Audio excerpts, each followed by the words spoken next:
প্রভুর অপার দয়ায় আমরা 7টা 5 মিনিটে বৃত্তিদাতাদের নিয়ে যে পবিত্র সৎসঙ্গ, সেখানে শ্রদ্ধেয় শ্রী ঠাকুরের দীক্ষাদাতা কর্মী বিশ্বেশ্বর দাদা অত্যন্ত নিষ্ঠা নিয়ে প্রার্থনা করলেন।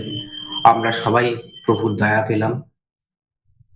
উপস্থিত সবার মঙ্গল প্রার্থনা, শ্রদ্ধেয় বিশ্বেশ্বর দাদার তার সার্বিক তার পরিবারের পরিবেশের প্রত্যেকের মঙ্গল প্রার্থনা। এই সঙ্গে সঙ্গে বিশ্ব শান্তি মঙ্গল প্রার্থনায় আমরা প্রভুর কাছে কিছুক্ষণ নাম করব। নামের সময় হলো।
ওং ব্রহ্ম পরব্রহ্ম অকুল মালিক রাধাস্বামী দয়ালের শ্রীচরণে প্রণাম। দয়াল করুণাময় দয়াময়, তার ইচ্ছাই মঙ্গল। প্রভুর কাছে আমরা সব দিক থেকে মঙ্গল প্রার্থনা করলাম। তিনি মঙ্গলময়, তিনি আমাদেরকে সমস্ত কিছু যাতে আমরা ভালো থাকতে পারি তা তিনি ব্যবস্থা করছেন। আজ আচার্য পরম্পরায় প্রভু লীলা চলছে, আমি স্বয়ং তিনি এই পরিচালনা করছেন। আমরা সবাই তার শ্রী পাদপদ্মে এসে সমৃদ্ধ হলাম। আমি ঘোষক মাত্র, আমি শ্রী ঠাকুরের উপরে সম্পূর্ণ ভরসা করে এগিয়ে নিয়ে যাওয়ার চেষ্টা করছি। অমৃত গ্রন্থাদি পাঠ হবে এখন। একটি সত্যানুসরণ গ্রন্থ পাঠ করেই শ্রদ্ধ বিশ্বেশ্বর রায়দা একটি সঙ্গীত করবেন। আমি প্রথমে শ্রী ঠাকুরের দীক্ষাদাতা কর্মী শ্রদ্ধ তপন ঘোষ দাদা আছেন বেহালা থেকে, তাই অনুরোধ করছি সত্যানুসরণের একটি অংশ পাঠ করার জন্য। শ্রদ্ধ তপন ঘোষ দাদা বেহালা থেকে।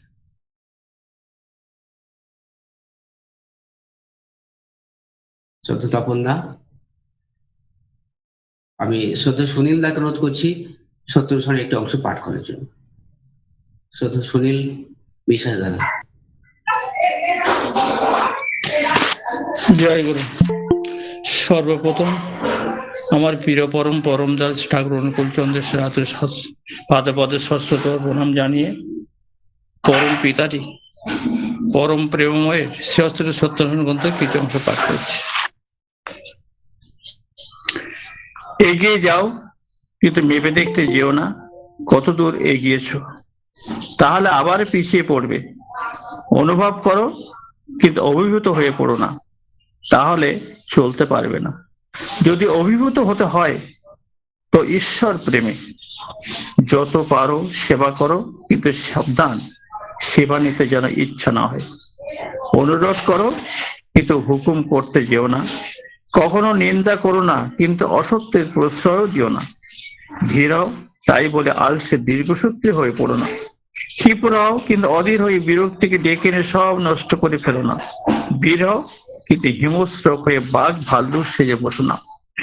স্থির প্রতিজ্ঞ হও, গোয়ার হও না।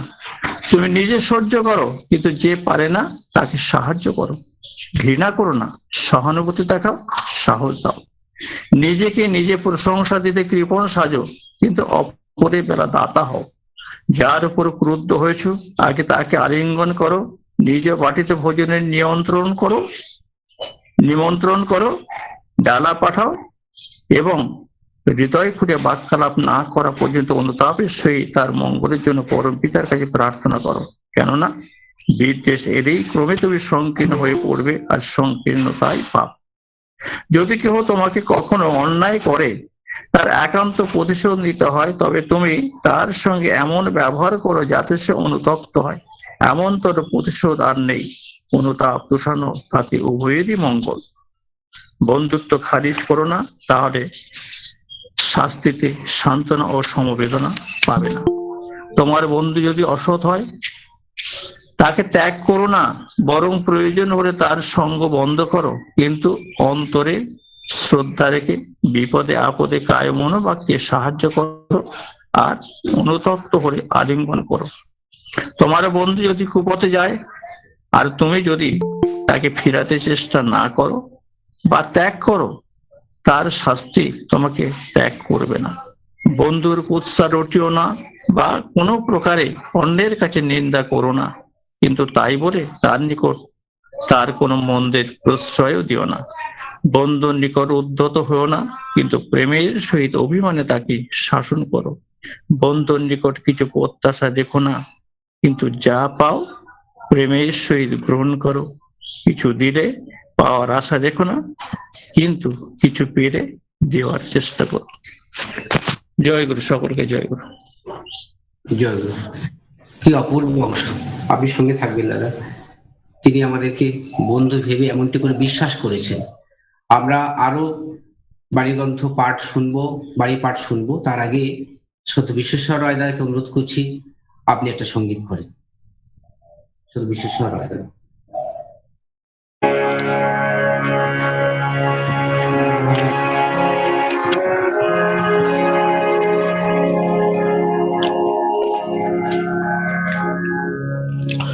दीन दयाल ठाकुर जी तेरो नाम, परम दया पुरुषोत्तम प्रभु जी तेरो नाम। दीन दयाल ठाकुर जी तेरो नाम। अखिलेश्वर तुम अंतर्यामी,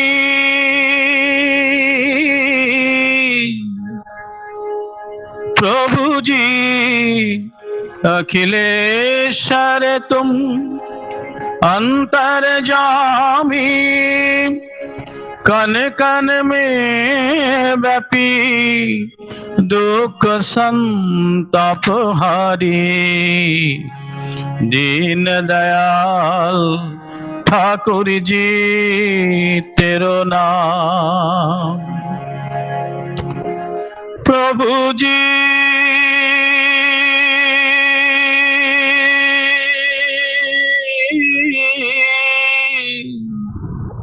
प्रभु जी तेरो नाम। दीन दयाल ठाकुर जी तेरो नाम। पुलक स्पंदित हृदय हर्षित, पुलक स्पंदित हृदय हर्षित गाओ महिमा प्रभु की, दीन दयाल ठाकुर जी तेरो नाम, परम दयाल पुरुषोत्तम प्रभु जी तेरो नाम, दीन दयाल ठाकुर जी।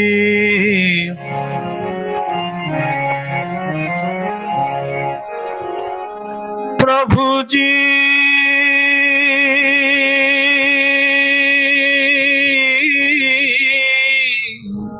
अखिल बिहारी, शोक तपहारी, सद्गुरु समरथ मंगल दिशारी, दीन दयाल ठाकुर जी तेरो नाम, परम दयाल पुरुषोत्तम ठाकुर जी तेरो नाम, दीन दयाल ठाकुर जी। प्रभु जी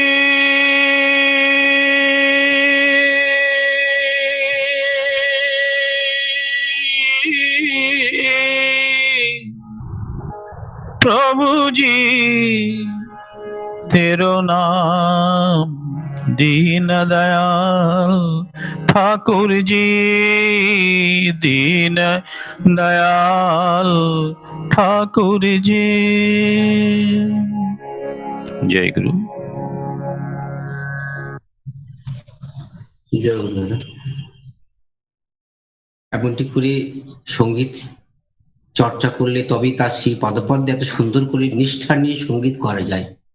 শ্রী ঠাকুরের দীক্ষাদাতা কর্মী বিশ্বেশ্বর রায় দাদা, কি অপূর্ব তার নিষ্ঠা, গানের ভাষা, গানের যে মর্মার্থ যদি বুঝতে পারি, তাহলে এই সৎসঙ্গে থাকাটা আমার সার্থক হবে। তিনি আমার প্রেরণা, দীনদয়াল ঠাকুরজি আমার শক্তি, তিনি আমার প্রেরণা। এমনটি করে আমরা সবাই ঠাকুরের অমৃত গন্ধ পেলাম। প্রভুর শ্রী আতুল চরণে শ্রদ্ধা বিশ্বেশ্বর রায় দাদার সার্বিক মঙ্গল প্রার্থনা করি, তিনি এইভাবে এগিয়ে যাক আরো থেকে আরো। খুব ভালো থাকেন দাদা। জয় গুরু। আমরা প্রভুর অমৃত এইভাবে আজ পাচ্ছি, এ প্রভুর অপার দয়া। এবার অমৃত গ্রন্থাদি আবার পাঠ হবে, তারপর অমৃত কথা শুনবো। সবাই তৈরি থাকবো। শ্রী ঠাকুরের দীক্ষাদাতা কর্মী পল্লব দা আছেন, আজকে অমৃত কথা বলবে। কি আমার করণীয়, খুব গুরুত্বপূর্ণ বিষয় নিয়ে তিনি বলবেন, আমরা সেই অপেক্ষায় থাকবো। এখন অমৃত বাণী পাঠ হবে, সত্যানুষ্ঠান থেকে আবার গ্রন্থ পাঠ করবেন শ্রী ঠাকুরের দীক্ষাদাতা কর্মী শ্রদ্ধেয় তপন ঘোষ দাদা, বেহালা থেকে। তপন দাদা। শ্রী ঠাকুরের সত্যানুসরণ। নির্ভর করো আর সাহসের সহিত অদম্য উৎসাহে কাজ করে যাও। লক্ষ্য রেখো তোমা হতে তোমার নিজের অন্যের কোনরূপ অমঙ্গল না আসে। দেখবে সৌভাগ্য লক্ষ্মী তোমার ঘরে বাঁধা থাকবে। কথায় আছে বীরভোগ্য বসুন্ধরা, তা ঠিক। বিশ্বাস, নির্ভরতা আর আত্মত্যাগ, এই তিনটি বীরত্বের লক্ষণ। বন্দে এই পুরুষোত্তম। জয় গুরু। শ্রী ঠাকুরের একটা লাইন জীবনকে পাল্টে দেয়, কি অপূর্ব। আপনি আমাদের সঙ্গে এইভাবে থাকবেন দাদা। এবার অমৃত গ্রন্থ পথের করি পাঠ করছেন শ্রী ঠাকুরের দীক্ষাদাতা কর্মী বিরাটি থাকেন শ্রদ্ধ নিতাই চন্দ্র বৈদ্য দাদা। জয় গুরু দাদা। পরম প্রেমময় শ্রী শ্রী ঠাকুর অনুকূল চন্দ্রের পথের করি গ্রন্থ থেকে পাঠ। বিষয় কর্ম সাধনে সময়কে সুদীর্ঘ করার পরিণাম। যে সময়কে সুদীর্ঘ করত অযথা অতি অনুষ্ঠানে লাভবাহিতাকে অপঘাত করিয়া বিকৃত ও হাম্বড়ায় আগ্রহে কৃতকার্যতাকে আহ্বান করিতে চায়। দৈন্য প্রজ্ঞ বিক্ষিপ্ত মস্তিষ্ক তাহাকে প্রকৃতির শতধিক্কারে সমাসীন করে। বাণী সংখ্যা 115। জয় গুরু। জয় গুরু দাদা, জয় গুরু। অপূর্ব, আপনি আমাদের সঙ্গে এইভাবে থাকবেন দাদা। জয় গুরু। এবার শ্রী শ্রী ঠাকুরের অমৃত গ্রন্থ চলার সাথে পাঠ করছেন, বসিরহাট থাকেন শ্রী শ্রী ঠাকুরের দীক্ষাদাতা কর্মী শ্রদ্ধ মলয় কুমার বৈদ্য দাদা। মলয় দা। জয় গুরু, জয় গুরু। পরম প্রেমময় শ্রী শ্রী ঠাকুরের চলার সাথী গ্রন্থ থেকে পাঠ। আদর্শ অবহেলায় কাপুরুষতা। যে পুরুষ তাহার আদর্শকে প্রতিষ্ঠা করিবার জন্য গৌরবের অনুসরণ না করিয়া স্বার্থ প্রতিষ্ঠার জন্য কামিনী ও কাঞ্চনে অনুরক্ত হইয়া তাচ্ছিল্য ও বিফলতাকে আহরণ করে, তাহাকে পুরুষ না বলিয়া কাপুরুষ বলাই ভালো। বাণী সংখ্যা 67। বন্দে পুরুষোত্তম। অপূর্ব, অপূর্ব। শ্রী শ্রী ঠাকুরের বাণী মানে শ্রী শ্রী ঠাকুর স্বয়ং, তিনি আমাদের পুরুষকে পুরুষ করছেন। এমনটি করে আমার জীবন। অমৃত, অমৃত। আপনি আমাদের সঙ্গে থাকবেন দাদা এইভাবে। জয় গুরু। এবার আরেকটি অংশ পাঠ করছেন শ্রী শ্রী ঠাকুরের দীক্ষাদাতা কর্মী শ্রদ্ধ হিরণময় গোপ গড়াই দাদা। হিরণময় দাদা। হ্যাঁ, আমি পাঠ করছি পিজুদা। পরম প্রেমময় শ্রী ঠাকুর অনুকূলচন্দ্রের চলার সাথী গ্রন্থ থেকে পাঠ। সন্ধ্যা ও প্রার্থনা। সন্ধ্যা ও প্রার্থনা হইতে বিরত হইও না, আর ইহা ভাবমধুর করিয়া বোধের সহিত আকুল সন্বেগে যতই করিতে পারো, ততই তোমার মনকে উদ্দীপ্ত ও পবিত্র করিয়া স্বাস্থ্য ও চরিত্রকে উন্নত করিয়া তুলিবে।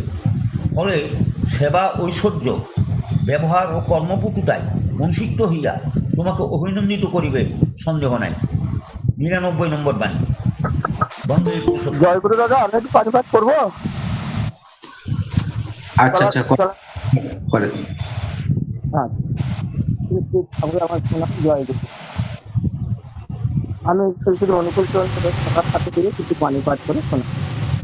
পারিপার্শ্বিকের পটুতলায় প্রায় আন্ত পটুতলতা জীবনের প্রধান লক্ষণই হচ্ছে চেতনা, আর এই চেতনা স্ফুরিত হয় পারিপার্শ্বিক জীবনের সংঘাতে, আর তা হইতেই বুদ্ধি সংহত মনের উচ্চারণ। আবার এই মনই অনুকূল ও প্রতিকূলকে বিবেচনা করিয়া মানুষকে চালায়। তাই তুমি যদি তোমার উন্নতিকে, মনকে, জীবনকে সত্যই কামনা করো, তা হইলে তোমার পারিপার্শ্বিকের তোমার সেবায় এমনতর করিয়া তোলো, যাহাতে তাহারা সুস্থ ও সবল হইয়া জীবন ও আনন্দে অতুল হইয়া ওঠে। জয় গুরু। বাণী সংখ্যা 108, পৃষ্ঠা সংখ্যা 49-50। জয় গুরু দাদা। জয় গুরু, জয় গুরু। অমৃত, অমৃত। এবার শ্রী শ্রী ঠাকুরের অমৃত গ্রন্থ বিবাহ বিধানা থেকে পাঠ করছেন, নৈহাটি থাকেন শ্রী শ্রী ঠাকুরের দীক্ষাদাতা কর্মী শ্রদ্ধ মলয় দাস দাদা। মলয় দা। জয় গুরু। আমি বিবাহ বিধায়না গ্রন্থ থেকে কিছু অংশ পাঠ করে শোনাচ্ছি।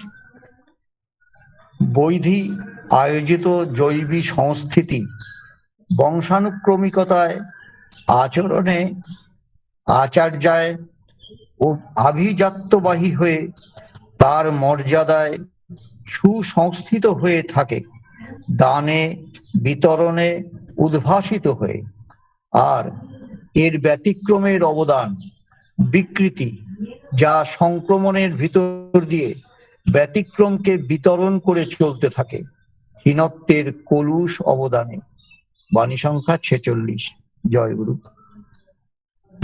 জয় গুরু, জয় গুরু।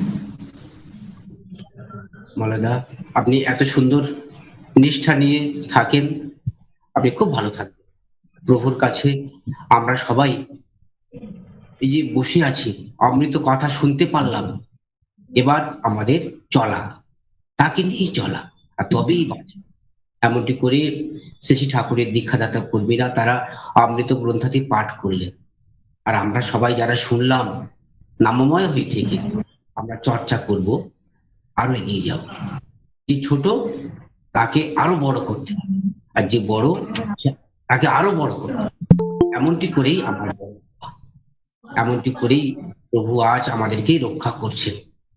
তাই শ্রী শ্রী ঠাকুরের অমৃত যে গ্রন্থাদি আজ আমরা বাড়িতে রেখেছি, তাই যদি চর্চা করতে পারি এই প্রভুর অপার দয়ায় আমরা অনেক বড় হব, আর এই জীবন আমাদের ভরপুর হয়ে যাবে।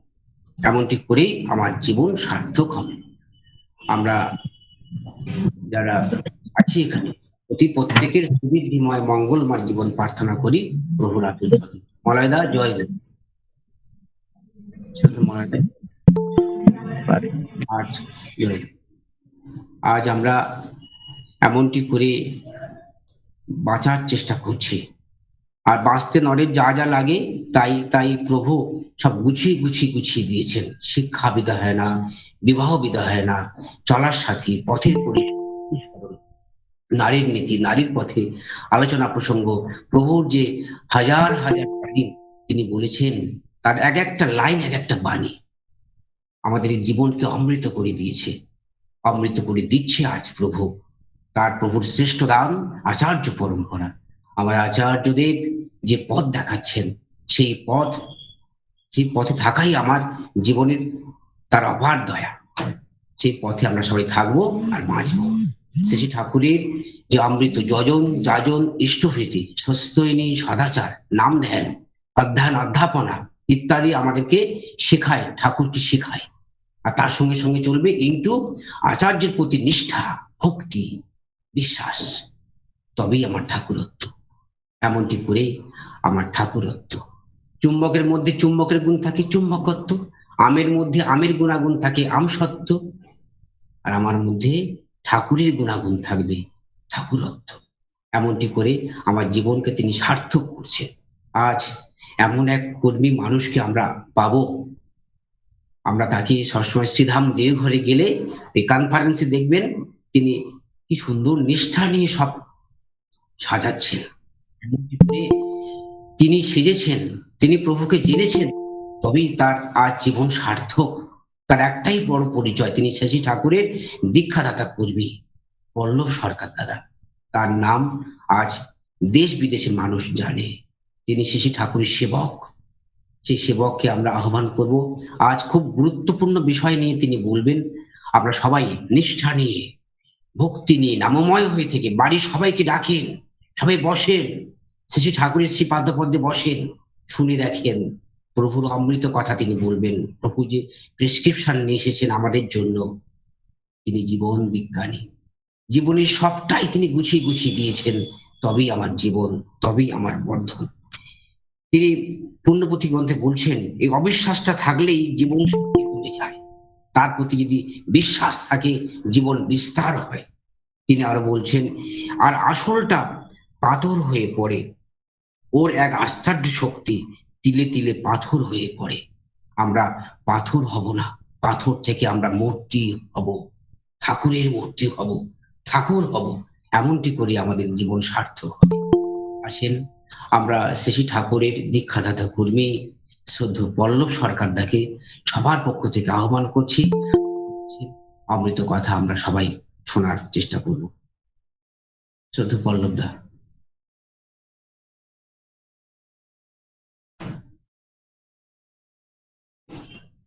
শ্রদ্ধেয় পল্লব দাকে আমরা আহ্বান করছি।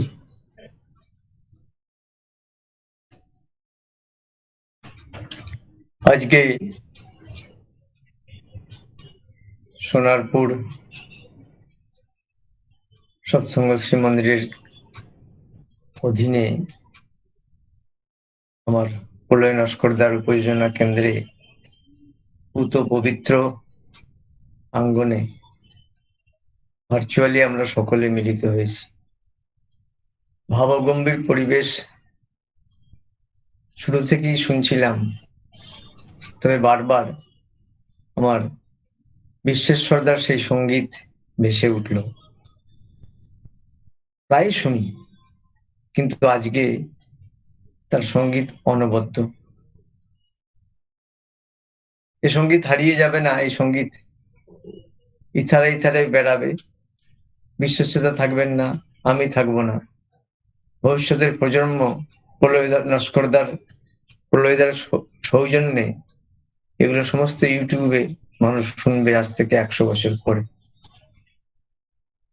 আর এইটাই পরম প্রাপ্তি আমাদের। আমার কাছের মানুষ গোপগড়াইদা, হিরণময়দা, তিনি পাঠ করলেন, তিনিও হারিয়ে যাবেন না। এই প্রোগ্রামটা যে শুনবে তখন তিনিও ভেসে উঠবেন। তাই আমি সকলকে বলি, আমার একান্ত প্রার্থনা থাকে, আপনারা যখন বাণী পাঠ করবেন, ইষ্ট প্রসঙ্গে করবেন, সঙ্গীত করবেন, ভিডিও অন করে করবেন। ভবিষ্যৎ প্রজন্ম হিরণময়দাকে যখন খুঁজবে তখন তো অত সময় নেই মানুষ ব্যস্ত হয়ে যাবে। তখন হিরণময়দার চেহারা, হিরণময়দার দেদীপ্যমান চেহারা, উর্জামান পুলিশ থেকে কি করে তিনি জীবনের পুলিশনেস ত্যাগ করে ইষ্ট পথে চলছেন, সেইটা লোকে দেখতে পারবে না। আজকে কোনো মতেই আমার ভিডিও অন করে করা সম্ভব না। কালকে সারা রাত্রি, দুপুরবেলায় প্রচন্ড জ্বর ছিল, কালকে সারা রাত্রি ডিসেন্ট্রি, আজকে সকালে ডিসেন্ট্রি। মানে হয়তো এও হতে পারে আপনাদের অনুমতি নিয়ে প্রসঙ্গের মাঝখানে হয়তো আমাকে চলে যেতে হতে পারে। তাই আমি আমার এই উপরের এই পাঞ্জাবিটা আছে, নিচে কিন্তু আজকে পরম পিতার কাছে ক্ষমা চেয়ে আমি ধুতি পরে নাই, গামছা পরে আছি। এই অবস্থায় আমি যখন এতটুকু করতে পারি, আমি আশা করব আমার প্রাণের মানুষরা, এই যে প্রলয়দা কত সুন্দর সেজে গুজে ফিটফাট হয়ে, যেমন শ্রী দাদা, হাতে ব্যথা, ওই বয়সে হাত ভেঙে গেছে, কিন্তু যখন নামতেন ফিটফাট একদম ধীরে ধীরে ধীরে ধীরে ওই লোহার সিঁড়ি দিয়ে নেমে এসে আমাদের সামনে দেদীপ্যমান হয়ে থাকতেন।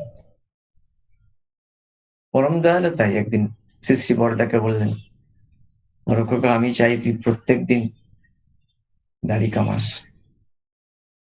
তিনি যখন বলেছিলেন তখন আমি শুনিনি, কিন্তু পরবর্তীকালে যখন তার ষোড়শী ভবনে থাকার ব্যবস্থা হলো আমার, তখন দেখলাম যে ওই ভোর রাত্রে সত্যদা আমার বাড়ির বারান্দায় আমার ঘুমই ভাঙতো সত্যদার সাইকেলের স্ট্যান্ডটা নামানোর সময়। মানে 4টে, 4:30 সত্যদা এসে হাজির। আর দেওঘরের শীতকাল তখন আপনারা বোঝেনি।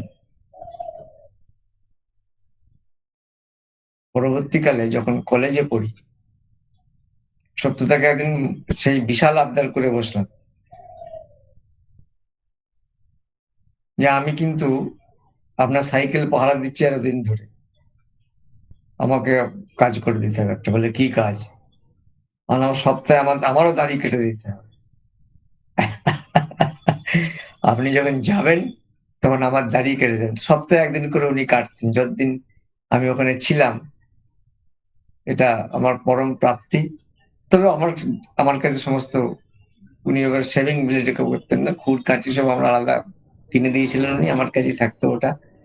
সে যাই হোক, তবে আজকে আমি ভাবলাম যে প্রলয়দা এত ম্যাচিওর মানুষ, এতদিন ধরে লিঙ্ক চালাচ্ছেন, আজকের প্রোগ্রামটা উনি কি লিখলেন। এত ভুল প্রোগ্রাম আমি কোথাও দেখিনি।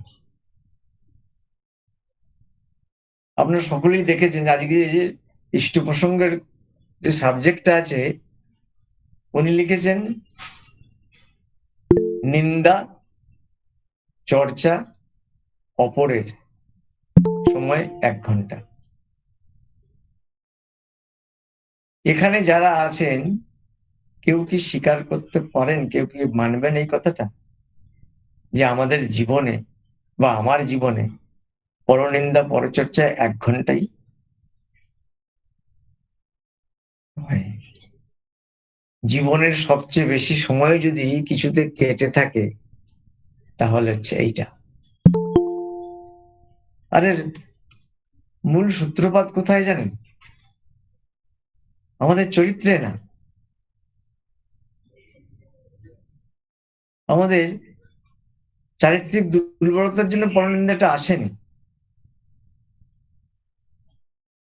আমরা যে রাজার অধীনে বাস করি, সেই রাজার রাজতন্ত্র চলছে পরনিন্দার উপরে, পরচর্চার উপরে।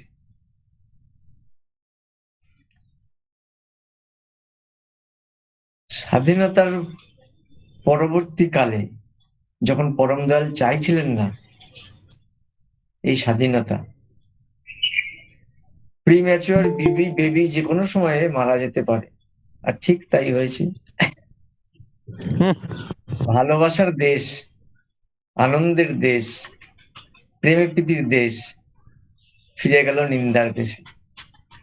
সে তত বড় পলিটিশিয়ান, সে তত বড় ক্ষমতার অধিকারী, যে যত সুন্দর করে মিডিয়াকে সাথে নিয়ে, প্রেসকে সাথে নিয়ে, অ্যাডমিনিস্ট্রেশনকে সাথে নিয়ে অপোনেন্ট পার্টির নিন্দা করতে পারে।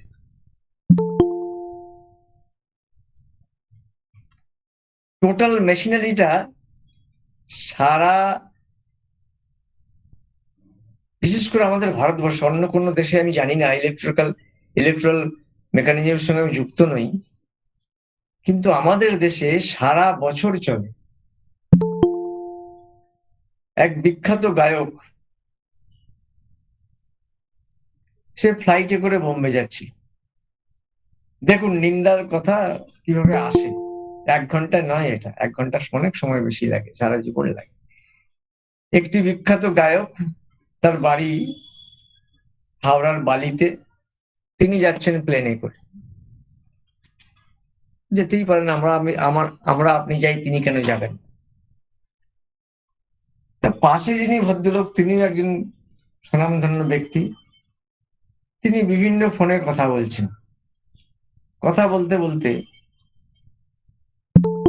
পাশের ভদ্রলোক বলছেন যে আপনি তো কিং মেকার, একে টিকিট দাও, ওকে টিকিট দাও। আমি 2014 সালের কথা বলছি। হাসি মজা করে বললো, আমি একটা টিকিট পেতে পারি না? बोला आप कौन है? हिंदी भाषी। तो बोला आप मुझे नहीं पहचाने? मैं फलाना सिंगर हूँ, मेरा ये नाम है। नाम আমি নিচ্ছি না, কারণ আমরা আমাদের ইস্যুটা মেন, ব্যক্তি মেন নয়। अच्छा, क्यों नहीं मिल सकता? आपको भी मिलेगा टिकट। आपको इंडस्ट्रियल बेल्ट आसनसोल से टिकट दिया जाएगा। सच? बोला हाँ सच, हम ढूंढ रहे थे ऐसा कोई दबंग यंग। তো উনি টিকিট পেলেন, জিতলেন। ওনার সবকিছুই প্লেনে প্লেনে হয়।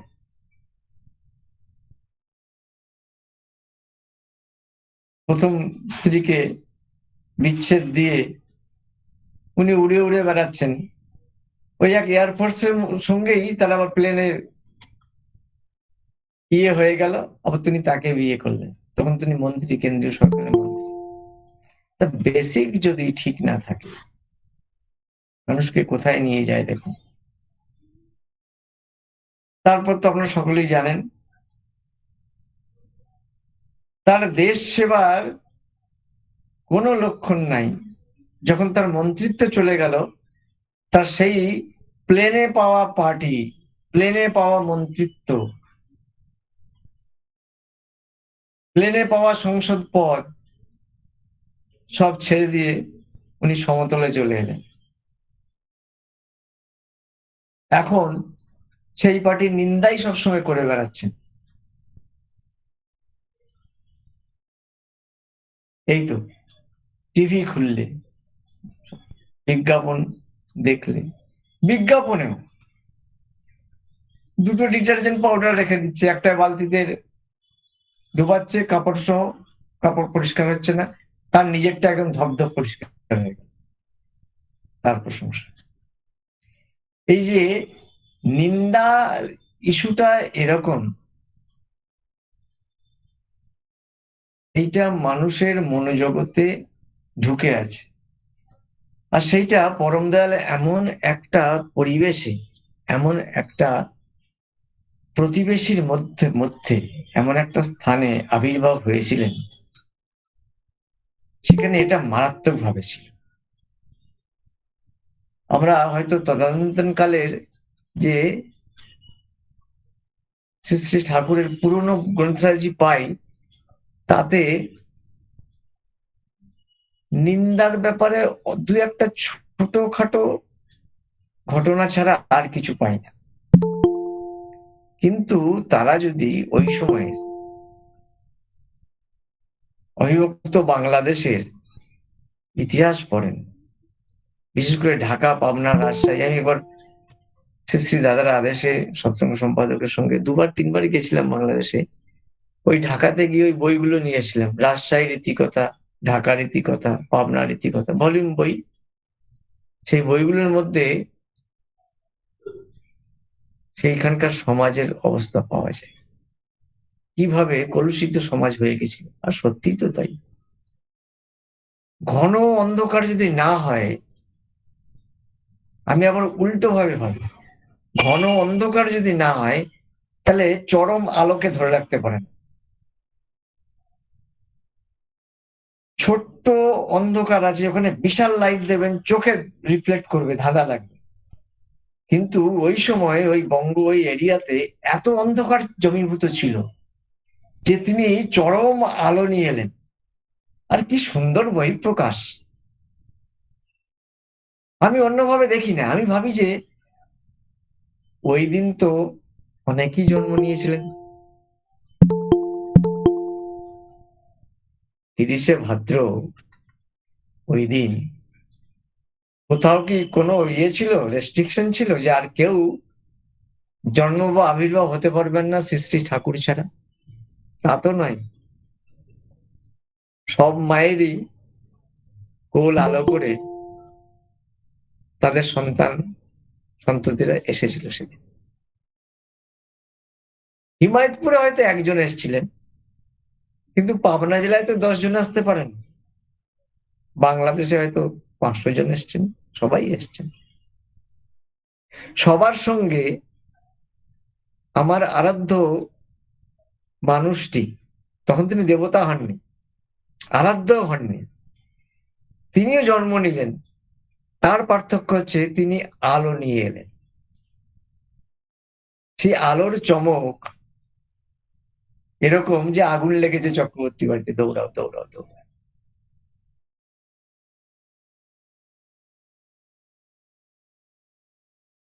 তিনি প্রথমেই জানিয়ে দিলেন,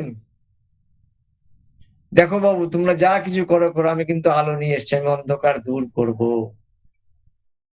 এর জন্যই আমি এসছি। আরো একটা জিনিস আমি সঙ্গে নিয়ে এলাম, তোমরা কি অনুধাবন করেছো? আমি হাসিও নিয়ে এসছি সঙ্গে।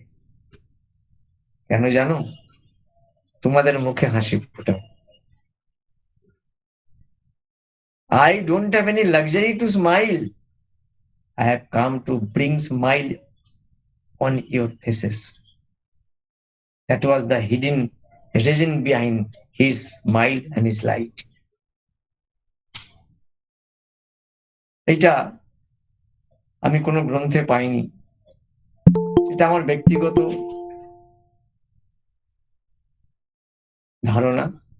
ভুল থাকলে গুরুজন তো আছেইনি ক্ষমা করে দেওয়ার জন্য, তারা নিন্দা করবেন না, কারণ আজকে আমরা নিন্দা অধ্যায় নিয়ে থাকবো। মানে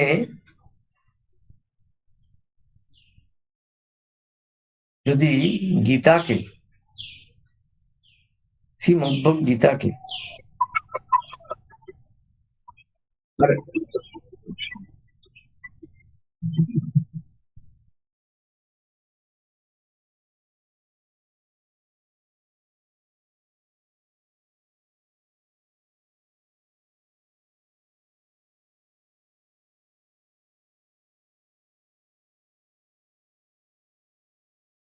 একটু নেটের প্রবলেম হলো।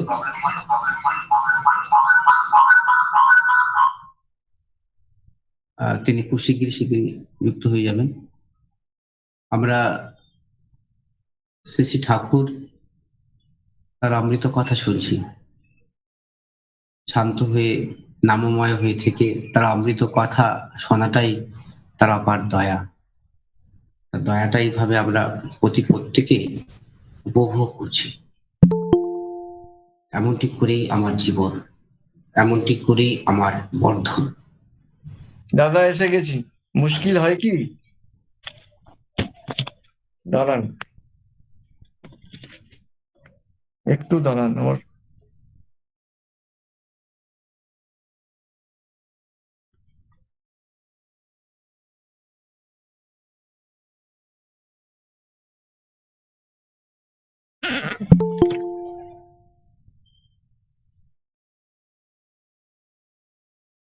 আমার ফোন একটা, আর মাঝে মধ্যে ফোন আসে, ডিক্লাইন করতে গিয়ে সুইচে হাত চলে যায়। যাই হোক, যা বলছিলাম, আমরা বলি না যে আমরা গণতন্ত্রে আছি, একদম বাজে কথা। আমাদের সমাজটা যদি কোনো তন্ত্রে চলে সেটা হচ্ছে নিন্দাতন্ত্র, এর বেসিক তাই।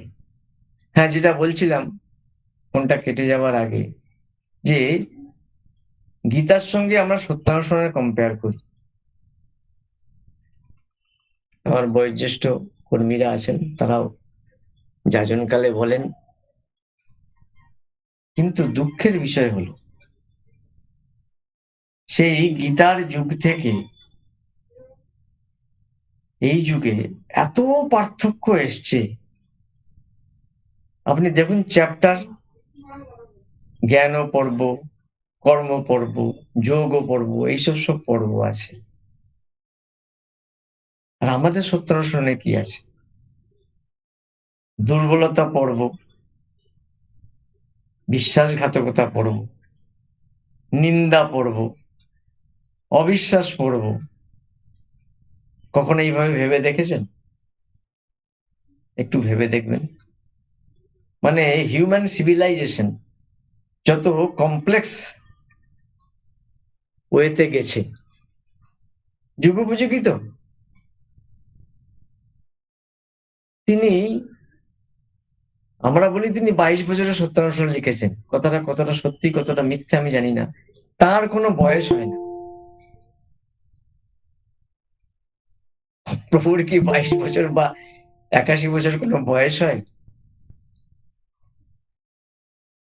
রবীন্দ্রনাথ বারবার জিজ্ঞেস করছেন, অবাক হয়ে গেলেন, আরে বাবা, লেখকের ব্যাপারে তুমি জানো, তুমি খালি একটাই প্রশ্ন করে গেলে, হে ঠাকুর, যে লেখকের বয়স কত, লেখকের বয়স কত? যিনি লিখছেন তার কাছে বয়সটা সময়সীমার কালাতীত। তিনি, আমরা মাঝে মাঝে বলি, খুব গর্বের সঙ্গে বলি, যে মাত্র 22 বছরের শ্রী শ্রী ঠাকুর সত্যানুসরণ লিখেছেন, দেখুন তার কত প্রাজ্ঞতা। আবার আমি সকলের থেকে মাপ চেয়ে নিচ্ছি, কেন? তার কি কোনো বয়স হয়? তিনি তো কালাতীত, তিনি তো গুণাতীত, তিনি সমস্ত কিছুর অতীত। এই ভাব আমাদের মনে কিন্তু আস্তে আস্তে আস্তে আস্তে আসছে, আমরা বুঝতে পারছি। আর তিনি কালের অতীতে থাকবেন, তাকে কোনোভাবেই যাতে তার লীলাটা এবার 81 বছরের এইটায় কনফাইন যাতে আমরা না করতে পারি। তিনি তো চতুর চূড়ামণি। তিনি বললেন, শোনো মণি, কে কয় আমি যাইতেছি? আমি আরেকজনের মধ্যে ঢুকলাম, আমি প্রবেশ করলাম। আমাকে রিয়ালাইজ করবে, আমাকে ভিজুয়ালাইজ করবে, আমাকে মেটেরিয়ালাইজ করবে, আমি যার মধ্যে গেলাম। এই যে তৃতীয় ব্যক্তিতে 1, 2, 3 করে তৃতীয় ব্যক্তিতে তিনি প্রবেশ করলেন, এই প্রবেশটাই তার কন্টিনিউটিটাকে সিম্বলাইজ করে। তার সমাধি আমরা ফুলে ফুলে ঢেকে দিই, প্রণাম করি, কিন্তু কে বলে তুমি নাই? সত্যিই তো। আজকে যদি তিনি আমাদের ছেড়ে চলে যেতেন, আজকে যদি শ্রী শ্রী বরদা যদি অমরেন্দ্রনাথ চক্রবর্তী হয়েই থাকতেন, তার জ্যেষ্ঠ পুত্র, শ্রী শ্রী দাদা যদি অশোক চক্রবর্তী হয়ে থাকতেন, আমার আচার্যদেব যদি অর্কদ্যুতি চক্রবর্তী হয়ে সেই পরিবারের বড় নাতি হয়ে থাকতেন, অনেক পরিবার আছে, বিশিষ্ট পরিবার পৃথিবীতে অনেকই আছে, আর আমার পরিবার মঙ্গলের পরিবার, আমার পরিবার শেখবার পরিবার, আমার পরিবার আস্থার পরিবার, আমার পরিবার ভরসার পরিবার, আমার পরিবার বকা খাওয়ার পরিবার, আমার এই পরিবার বড় দায়িত্ব দেওয়ার পরিবার, আমার এই পরিবার মাঝে মধ্যে আমাকে ঠিক পথে চলিয়ে নেবার পরিবার। মানব সভ্যতায় এই জিনিস কোথাও নাই। এর মূল্যাঙ্কন ঐতিহাসিকগণ করবেন কি করবেন না তার কোনো দরকার নাই। ইতিহাস পাতিয়াস হয়ে কবে জলের উপর ভাসবে তারও দরকার নেই। কি দরকার? যে তাদের অনুসরণ করে আমরা কতটা মানব সমাজে এফেক্টিভ হয়েছি। কারণ আমার আপনার প্রলয়দার মতন, অনেক দাদার মতন তো অনেক মানুষ আছেন পৃথিবীতে, আছেন, ছিলেন, থাকবেন, কিন্তু সমাজের বুকে কখনো এই সিচুয়েশন আসেনি যে আমার মাধ্যমে, পরম দয়াল এমন মেকানিজম করে দিয়েছেন যে আমার মাধ্যমে কেউ পরম পিতাকে পাবে। তার জীবন, তার বংশের জীবন, বংশ আফটার বংশের জীবন বেভুল বিপদ পথে চলবে না। আমরা প্রলয়দা খুব যাজনমুখী লোক, আমি জানি, যেটা আমি হতে পারিনি। যাজনের যে এই কজনকে এনে দিলাম, রীতিদার মুখে হাসি ফোটালাম, নো নো নো, সারা বছর যদি 5-10 জনকে এনে দিতে পারি এবং সেই পরিবারটাকে নারিশমেন্ট দিয়ে ফ্লারিশ করতে পারি, আর কিচ্ছু লাগবে না।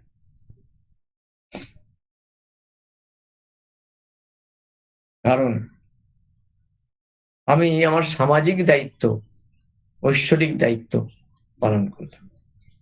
যাক, এই প্রারম্ভিক ঘটনা একটু ইন্ট্রোডাকশন হলো, কারণ 1 ঘন্টার সময়। প্রথম কথা হচ্ছে, পরম দয়াল তার নিন্দা পর্বে, নিন্দা অধ্যায় সত্যানুসরণে নিন্দা নিয়ে কতগুলো বাণী বলেছেন। আমরা দীর্ঘদিন ধরে শুনেছি, জানি, বুঝি। আজকে কয়েকটা বাণী আমরা পড়ে নিই, তারপরে উনি নিন্দা নিয়ে কিভাবে। প্রথম বাণী বলছেন যে এটা খুবই সত্য কথা যে মনে যখনই অপরের দোষ দেখবার প্রবৃত্তি এসেছে, আমি এটা যখন খুব ভালো করে পড়লাম, এতদিন জানতাম নিন্দা মানে আমার সত্যনারায়ণ দা ভিডিওটা অফ করবেন দয়া করে,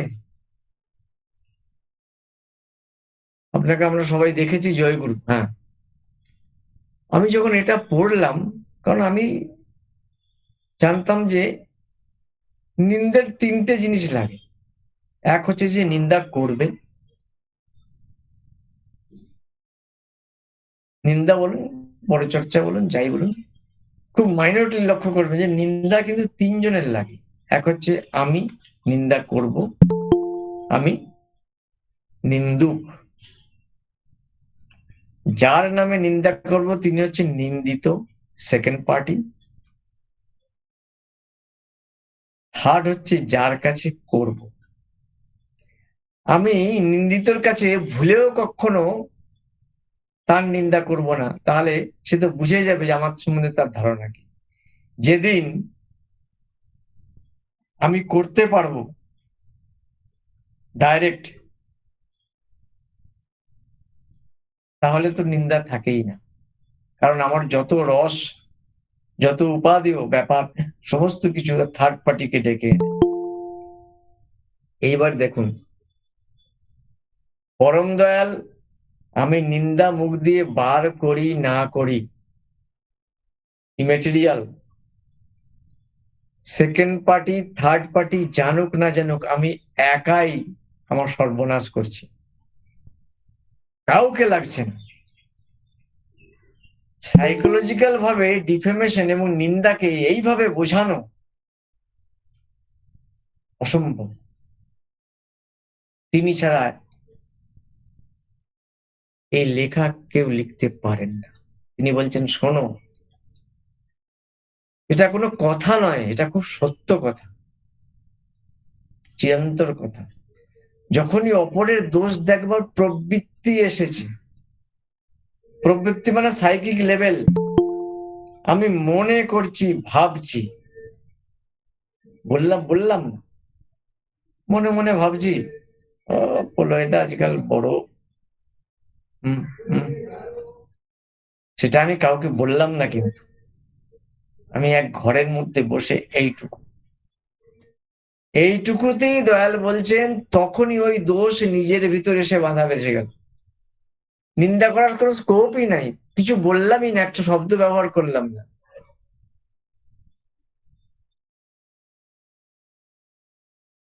ওই পাপ প্রবৃত্তিকে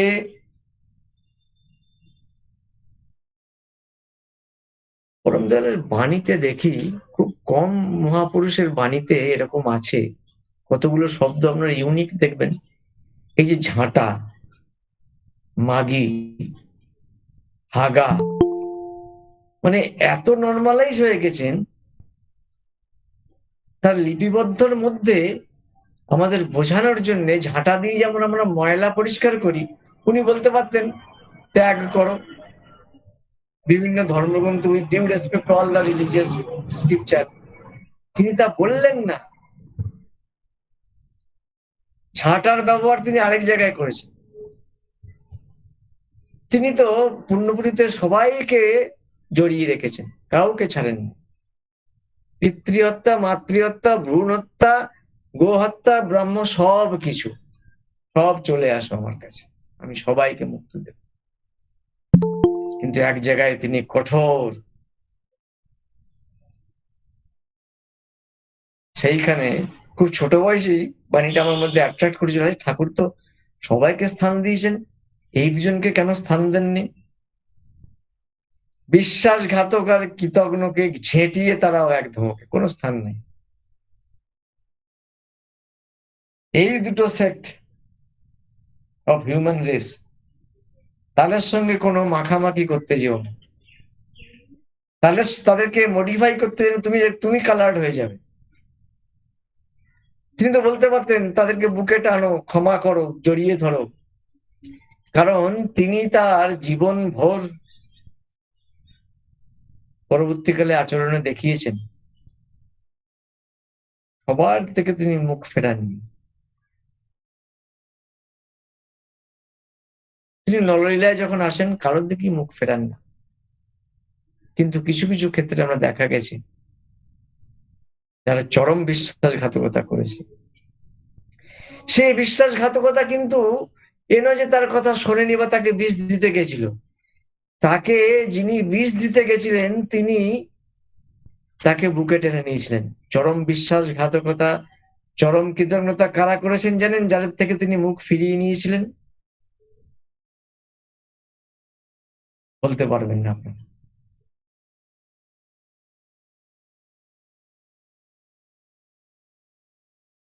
আতি পাতি করে এই ক্যারেক্টার, ওই দাদা, ওই মাকে আমরা খুঁজবো, তিনি মুখ ফিরিয়ে নিয়েছিলেন মিশনারির দিক থেকে। মিশনারি সমাজের দিকে তিনি কাউকে পাঠাননি কম্প্রোমাইজ করার জন্য, ওদের ফিরিয়ে আনার জন্য। তদানীন্তন সৎসঙ্গের ইতিহাস যদি দেখেন, he never sent to anybody to call them back. তিনি অ্যাবাউট টার্ন নিয়ে নিয়েছিলেন যে এত বছর থাকলো, এত কিছু করলো। আসল কারণ কি জানেন? আসল কারণ তিনি যে মানব, তিনি তো একমাত্র জানেন। আমরা অনেকেই জানি না মিশনারিটা কেন হলো। এই এখন আমরা বুঝতে পারি, অনেকেই বুঝতে পারে তার তার তো একটা ডিভাইন প্ল্যান প্রোগ্রাম আছে। প্ল্যান প্রোগ্রামে তিনি চাইছেন মানুষকে উজ্জীবিত করে রাখতে, আনন্দে রাখার জন্যে, গাইডেন্সের মধ্যে রাখার জন্যে, ঠিক ইন্টারপ্রিটেশনের জন্য একটা আচার্য পরম্পরা উনি স্টার্ট করতে চাইছিলেন। এবং তখন দেখলেন যে যত যত ভক্ত আছে তার চেয়ে সবচেয়ে প্রধান হচ্ছেন তার বড় খোকা। কিন্তু তারা ভেবে বসলো যে আমরা এত জ্ঞানী গুণী, এত ডিগ্রিধারী, এত আচার্য, ঋত্বিক আচার্য, আমাদের এত কিছু, আমাদের দিকে ঠাকুর একবার দৃষ্টি দিচ্ছেন, সবকিছু বড় খোকা করবে।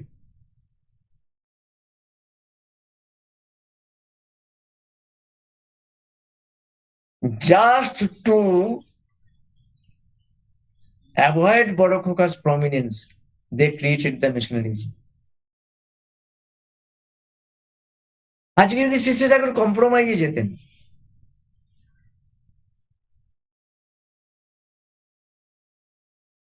তিনি পারতেন। শ্রী শ্রী বরদা কখনোই ক্লেম করতেন না, বাবা যা বলবেন।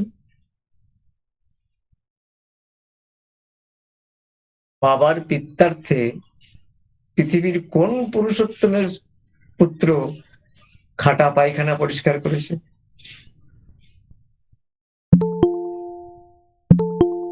তখন শ্রী শ্রী ঠাকুর গুরুরূপে পরিচিত, তিনি গুরুরূপে পরিচিত, গুরুপুত্র রূপে পরিচিত।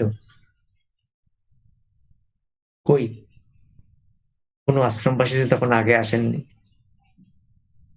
এত তাত্ত্বিক, এত ভক্ত। ওই একবার অনন্ত মহারাজকে দিয়ে হার ফেলিয়েছিলেন, তারপর তো আর কোনো কিছু দেখি না। তার আগে শ্রী ঠাকুর নিজে করতেন। আশ্রমে খাটা পায়খানা ভক্তরা বেশি এসে গেলে তিনি নিজে করতেন। পরে যারা জানি হওয়াতে শ্রী বরদা করতেন। পারবো? আমি কি পারবো? পল্লব সরকার কি পারবে? বাঁধবে, বাঁধবে। অত বড় ভক্ত কেন, অত বড় সমাজ সংস্কার কিছুই না। তার জন্যে সৎসঙ্গের যে ভাবধারা, সেই ভাবধারাকে বিকৃতি করে, সেই ভাবধারাকে রুইন করার যে গ্যারাকল তারা সেজেছিল, তার থেকে শ্রী শ্রী ঠাকুর মুখ ঘুরিয়ে নিয়েছে। শুনুন একটা কথা, তাদের একই বীজ মন্ত্র, একই ইষ্টভীতির মন্ত্র, একই চক্রপট, একই যাজন পদ্ধতি, একই দীক্ষা পদ্ধতি। তাদেরও ঋত্বিক সঙ্গ আছে। তারা কোথায়? কোথায় তারা? আর আমরা কোথায়?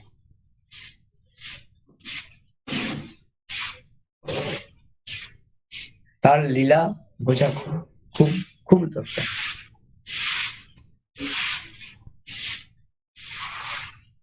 দয়াল বলছেন যে সেই পাপ প্রবৃত্তি ভেঙে চুরে ঝেঁটিয়ে সাফ করে দাও, করলেই তবে নিস্তার, নইলে সব নষ্ট হয়ে যাবে।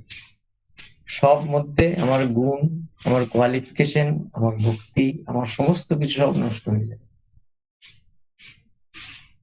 আর আর সবচেয়ে বড় যে কথা, যে নিন্দাটা আসে আমার চোখ থেকে। আমি কার ব্যাপারে কি শুনলাম সেটা বড় অন্য কথা।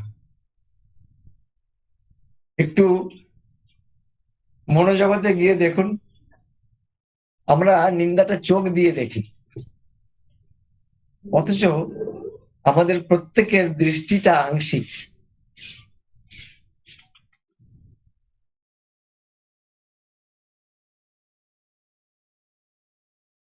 শ্রী শ্রী বরদা এই প্রসঙ্গে বলছেন যে আমাদের গ্রামে একটা পরিবার ছিল,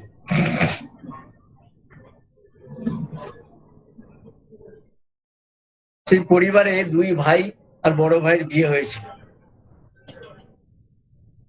বড় ভাইটি কিছুদিন পরে মারা যায়।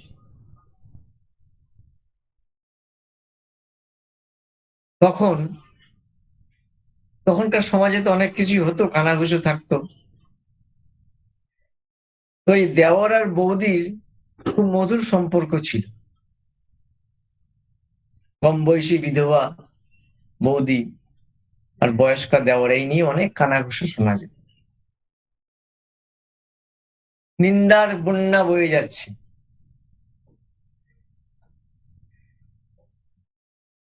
তারপর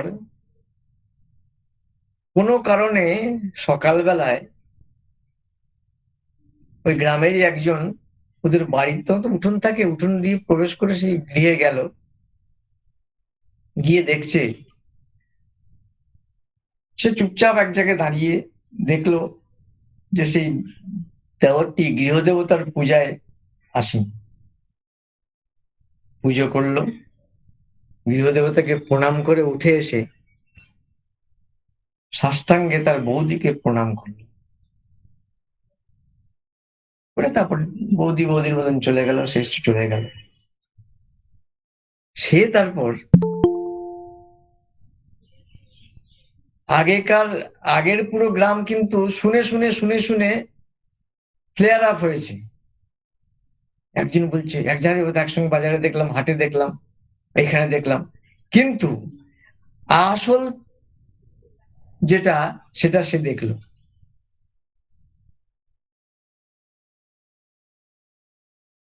তোমার নজর যদি অন্যের কেবল কুই দেখে, তবে তুমি কখনোই কাউকে ভালোবাসতে পারবে না। আর যে সৎ দেখতে পারে না, সে কখনোই সৎ হয় না।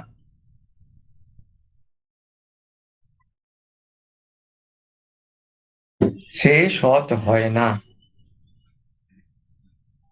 সে কি হতে পারে? সে সৎসঙ্গী হতে পারে, সে সৎ নামের জপ করতে পারে, কিন্তু সে সৎ হতে পারে না। সৎ আর সৎসঙ্গীর পার্থক্যটা এইখানে।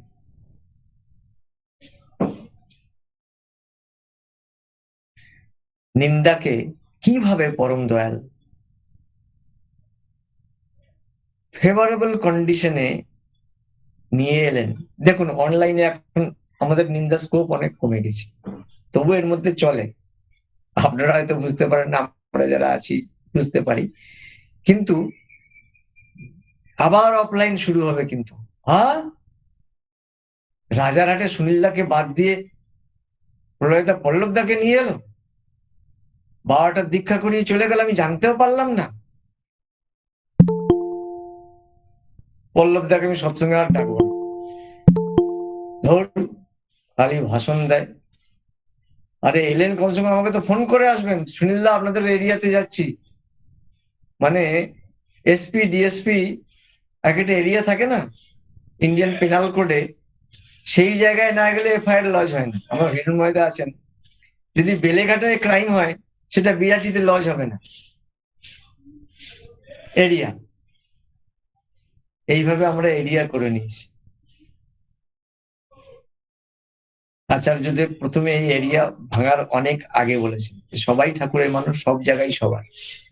তবে কার্সি বিশেষে যদি জানানো ভালো, যদি না জানাও তাতে অসুবিধা কিছু নেই।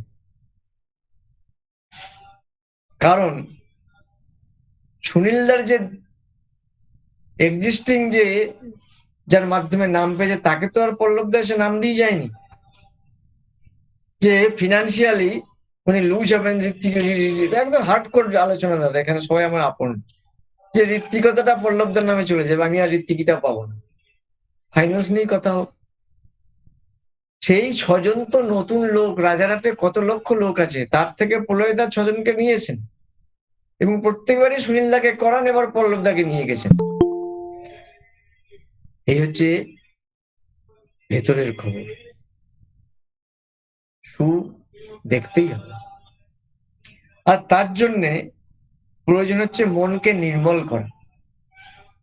মনকে নির্মল করা আর কোনো ওষুধপত্র নাই দাদা, নাম ছাড়া। নাম একমাত্র মনকে নির্মল করতে পারে, আর কিচ্ছুতে পারে না। নির্মল বাতাস সেবন করলে হবে না, নির্মল আকাশের দিকে তাকালেও হবে না, একমাত্র নাম যেমন মনের জঞ্জাল কাটতে পারে। নামময় হয়ে থাকলেই আমাদের নির্মলতা আসবে। আর দয়াল বলছেন তোমার মন যত নির্মল হবে তোমার চক্ষু তত নির্মল হবে। আই ড্রপ দিই না, ময়লা পড়ে গেলে চোখটা পরিষ্কার হয়ে যায়। এবার চোখ পরিষ্কার করার জন্য দয়াল বলছেন মন নির্মল কর, আর মন নির্মল করতে গেলে হলেই জগৎ নির্মল হবে, আর তোমার কাছে নির্মল জগৎ ভেসে উঠবে। আর মন নির্মল হওয়ার জন্য mechanism, yes yes you are very nice এসব বলেও মন নির্মল হয় না। কারণ নামের মধ্যে দিয়ে নামী পুরুষের সমীপে যাওয়া যায়, তখন সর্বভূতে আত্মবোধ হয়, তখন সর্বভূতে আত্মবোধ হয়। আমার বাড়ির ছেলেটির বয়স 6 মাস, তার গু প্রস্রাব সব নিয়ে আমি রাত্রে শুয়ে আছি, এক পাশে আমি, এক পাশে স্ত্রী। পাশের বাড়ির 6 মাসের বাচ্চাটি এসে যখন আমার গায়ে একটু শিশু করে দিল বা একটু পায়খানা করে দিল, বাড়ির তুল কামাল। এটাই বাস্তব। কেন? আত্মবোধ নাই, সে আমার ছেলে না, আমার প্রতিবেশীর ছেলে। সর্বভূতে আত্মবোধ না হলে কখনোই মন নির্মল হবে না, ইউনিভার্সাল লাভ এন্ড এফেকশন আসবে না। আর একমাত্র পথ হচ্ছে নামপরায়ণ। নাম না করলে, চালাকি করে, বুদ্ধি করে, বই পড়ে, সেমিনার করে ইউনিভার্সাল লাভ এন্ড এফেকশন আসতে পারে না। সব সৌবাজি। দয়াল বলছেন তুমি যাই দেখো না কেন, অন্তরের সহিত সর্বাগ্যে তার ভালোটুকুই দেখতে চেষ্টা করো, আর এই অভ্যাস তুমি মজ্জাগত করে ফেলো। এইটার মধ্যে একটা বিশাল ঘটনা আছে। সজনীকান্ত সেনের গল্প আপনারা অনেকেই জানেন। শনিবারের চিঠি, ট্যাবলয়েড পেপার, খুব ভালো চলছিল, খুব ধনী ছিলেন উনি, নাম ডাক ছিল। উনি যা লিখতেন লোকে তাই পড়তো। যুগান্তর পত্রিকা যখন এসে গেল, যুগান্তরের প্রিন্টিং টেকনোলজি এবং নাম্বার অফ পেজেস এবং ভালো ভালো লেখকের জন্য যুগান্তর আস্তে আস্তে আগিয়ে গেল। হয়তো তাই, একবার আগিয়ে গেলে পুরোনোটা পিছিয়ে পড়ে। শনিবারের চিঠি পিছিয়ে পড়ল, অভাব দৈন্যগ্রস্ত হয়ে গেলেন, প্রেস বন্ধ করতে হলো। কথায় কথায়, তখন তো কলকাতায় খুব অ্যাক্টিভ ছিলেন আমাদের কর্মীরা, ঠাকুরের কথা উনি শুনলেন, উনি হিমায়তপুরে গেলেন। কি জন্য? ঠাকুর দর্শনে না, আশ্রম পরিদর্শনে। ও বাবা, আশ্রম পরিদর্শনে গিয়ে শুনতে পেলেন যে এখানে সব কিছু চরম। কি চরম? যিনি সবচেয়ে কাছের ভক্ত, তাকে সন্ধ্যাবেলায় তার মদ না হলে চলে না। ঠাকুর তার ব্যবস্থা করে দিয়েছেন, যদিও মদের ব্যবস্থা করেননি, মদ অনুযায়ী একটা কিছু ব্যবস্থা করে দিয়েছেন, নেশার ব্যবস্থা করে দিয়েছিলেন। আর বাবারে এত মা, সব রকম বয়সের, সব রকম ঘিরে বসে আছেন। বাস তার আশ্রম পরিদর্শন দূরদর্শন হয়ে গেল, মানে দূরের দর্শন দূরে থেকে গেল। এইবার উনি এলেন কলকাতায়, আর মশলা দিয়ে লেখা শুরু করলেন। মানে সকলেই জানেন আশ্রমের একদম কথা, ঠাকুরের কথা, ব্যক্তিগত খুব চলতে থাকে। মানুষ তো চাই এটা, নেগেটিভিটি। আর তদানীন্তন সমাজেও একটু রাগী ছিল, কারণ অনেক ভালো ভালো মানুষ চলে যাচ্ছে বিভিন্ন প্রতিষ্ঠান থেকে দয়ালের কাছে। ব্যাস,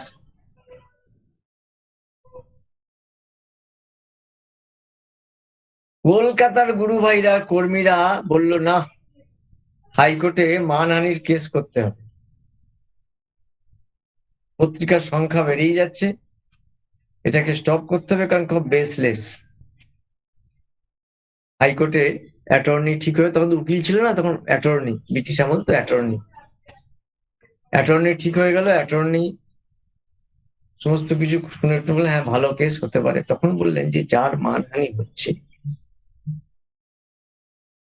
তাকে তো এফিডেভিট দিতে হবে, তাকে তো আপনাদের পাওয়ার অফ অ্যাটর্নি দিতে হবে যে আমি তোমাদের এম্পাওয়ার করলাম, আমার মানটার হানি হচ্ছে, এটাকে ক্ষতিপূরণ করো বা যা কিছু করো, বন্ধ করো। তার পাওয়ার অফ অ্যাটর্নি নিয়ে আসুন, গিয়ে যান, তবে তো হাইকোর্টে মামলাটা রুজু হবে। কর্মীরা চলে গেল, কি মনে আনন্দ। এইবার ভাববে, কারণ ওই যে কথা আছে, টান হলো তো হৃষ্টে অসীম, পরিক্রম নাই কিন্তু পরাক্রম নাই কিন্তু, পশুর টানে বিক্রম আছে, তুই কেমন তোর জন্তু। গুরু নিন্দা শুনবো না, রক্তারক্তি হয়ে যাক, গলা চেপে ধরবো, সেই পরাক্রম নিয়ে পৌঁছালো দয়ালের শ্রীচরণে, যে আগে এই এই ব্যাপার, আমরা এই ঠিক করেছি, আপনার এইটুকু একটা পাহাড় অ্যাটর্নি দিলেই সজনী সেনকে আমরা সজনে ডাঁটা বানিয়ে দেবো, সজনীকে সজনে বানিয়ে দেবো। দয়াল তামাক খেতে খেতে বলছেন যে তোমাকে কতজন ওখানে কর্মী? বলে আগে এতজন। তোমাকে দীক্ষা বছরে কত হয়? বলে আগে এভারেজ এত হয়। বাহ, তা ওর শনিবারের চিঠির সার্কুলেশন কত? বলে বন্ধ হয়েছিল তো, এখন চটচট করে বাড়ছে, এই যা শুনেছি এত সার্কুলেশন, কারণ কেস হবে তার জন্য সব স্ট্যাটিস্টিক নিতে হবে। বলে একটা পেপার কজনে পড়ে? বলে 4 জন মিনিমাম এভারেজ। বলে এটা দেখছো, তোমরা এত বছর ধরে এই কজন মানুষের নাম আমার কাছে পৌঁছাই দিচ্ছ, আমার নাম। আর সজনী বাবু দেখো 6 মাসে এত হাজার মানুষের কাছে আমার নাম পৌঁছে দিচ্ছে। সবাই বুঝে গেল, যে অন্তরের সহিত সর্বাগ্যে তার ভালোটুকু দেখতে চেষ্টা করে। কোথায় সেই ভালোটুকু? আমরা পারি, আমি পারি না। তার এফেক্ট কি হলো শুনুন। দলের মধ্যে বেদল তো থাকেই, এই ভিতরে কেউ খবর দিয়ে দিল, এই শুনছো, তুমি যার সম্বন্ধে এত কিছু করছো তার কি অভিমতটা একটু শোনো।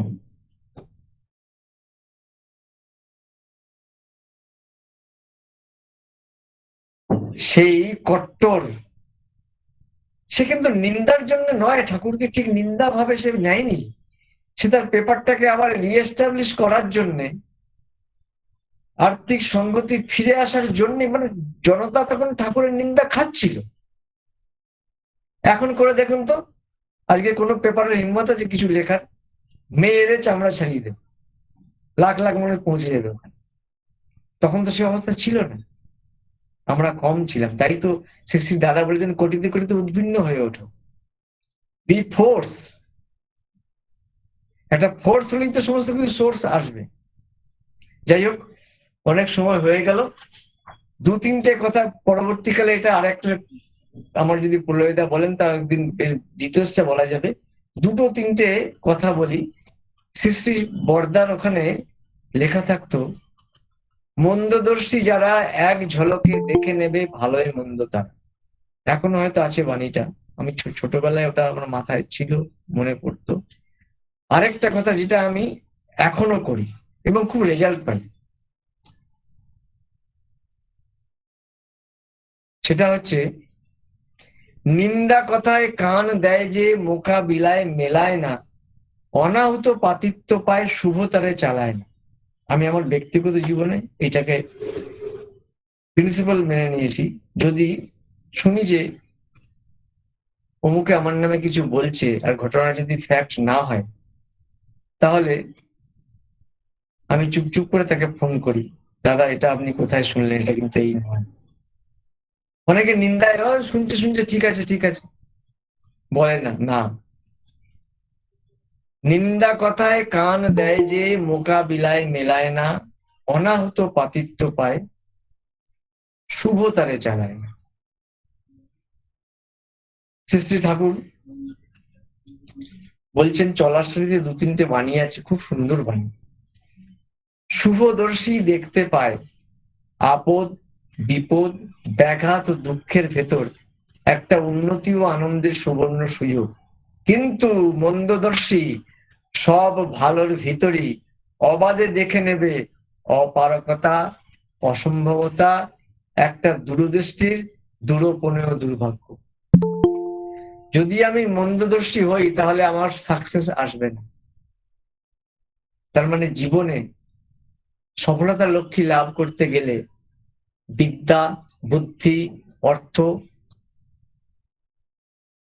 নেম ফেমের সঙ্গে সঙ্গে আরো একটা জিনিস দরকার, সেটা হচ্ছে শুভদর্শী। আজকে যদি শ্রী শ্রী ঠাকুরকে আমরা পুরুষোত্তম ত্রিকালদর্শী না ভেবে একজন মানুষ ভেবে নি, সবচেয়ে বড় যে জিনিসটা ভেসে আসে তার চরিত্র থেকে, তার লীলা থেকে, সেটা হচ্ছে শুভদর্শী। তিনি বলতেন, আমি সব পারি, আমি দুটো জিনিস পারি না, কারো নিন্দা করতে পারি না, কাউকে ছাড়তে পারি না। তারপরে বলছেন, দোষ দৃষ্টি উন্নতির অন্তরায়। আমরা কখনো ভেবে দেখেছি উন্নতি মানে পড়াশোনা না করলে উন্নতি হবে না, ব্যাংক ব্যালেন্স না রাখলে ভবিষ্যতে উন্নতি হবে না, সমাজে একটু পলিটিশিয়ানদের সঙ্গে না মিশলে উন্নতি হবে না, ছেলেটাকে এস্টাবলিশ না করলে, চাকরি না করলে উন্নতি হবে না?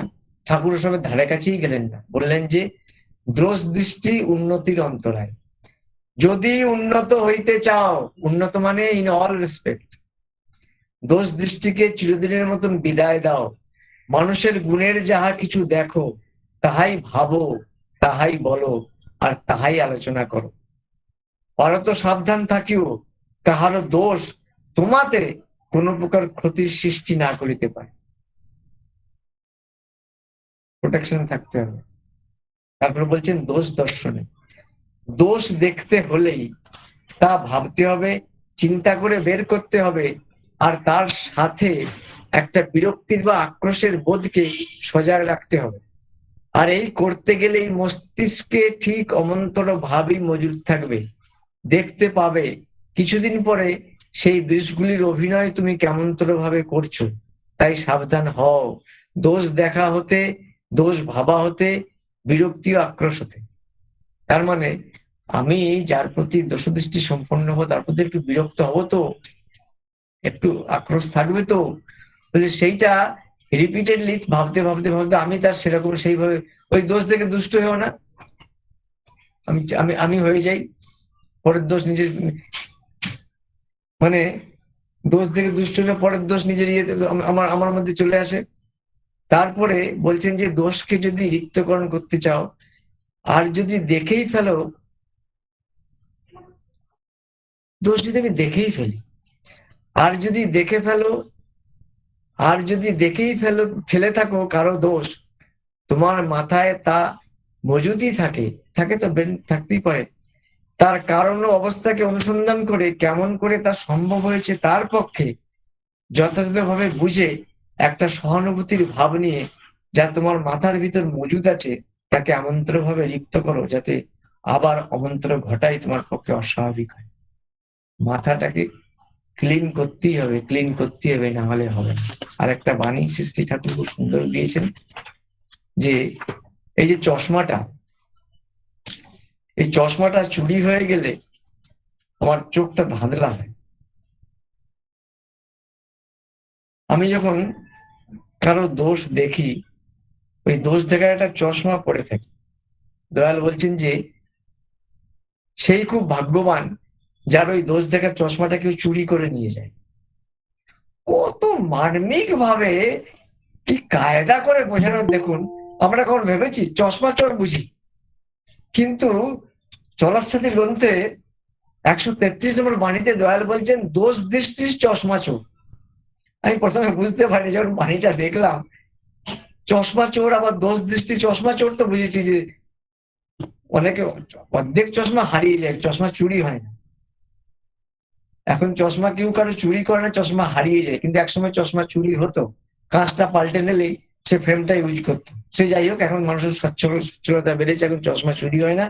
কিন্তু দয়াল তো অনেক আগে লিখেছিলেন দোষ দৃষ্টির চশমা চোর, যে লোককে খারাপ দেখিতে জানে, দোষ দৃষ্টির চশমা চোরের সহিত তাহার কমই সাক্ষাৎ।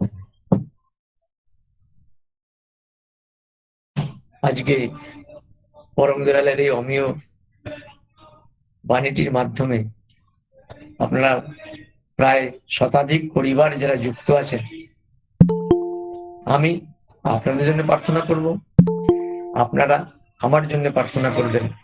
আমি যেন অচিরেই একটা চশমা চোরের সন্ধান পাই, যে আমার কাছে এসে আমার অজান্তে বা জানতে আমার দোষ দৃষ্টির চশমাটি যেন চুরি করে নিয়ে যায়। পরম পিতার আতুল চরণে আপনাদের সর্বাঙ্গীন সুস্থ স্বাস্থ্য সুদীর্ঘ জীবন কামনা করি। আর পরম দয়ালের শ্রীপাদ পদ্মে আমি কামনা করেছিলাম যেন মাঝখান থেকে আমাকে প্রগতির পথে অন্য গতিবেগে যেন না টানতে পারে। আমার দয়াল অমালিন ভাবে অজস্র ভাবে সে আশীর্বাদ মঞ্জুর করেছে। জয় গুরুদেব, ভালো থাকবেন। বন্দে গুরু সত্য।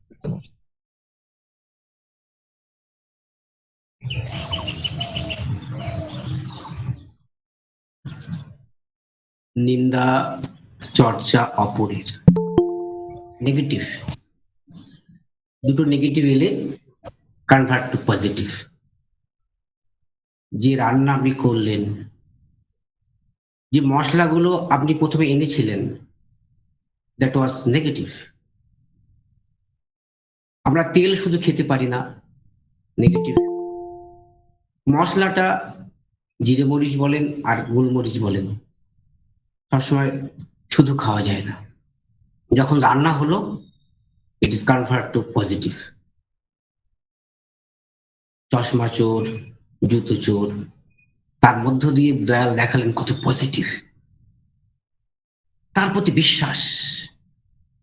নেগেটিভ আপনার মধ্যেও একটু হলেও ছিল, যার জন্য গামছা পরে বসেছেন। তার প্রতি ফুল সারেন্ডার তিনি দেখিয়ে দিলেন, তুমি কার কাজ করতে এসেছো? মালিকের কাজ।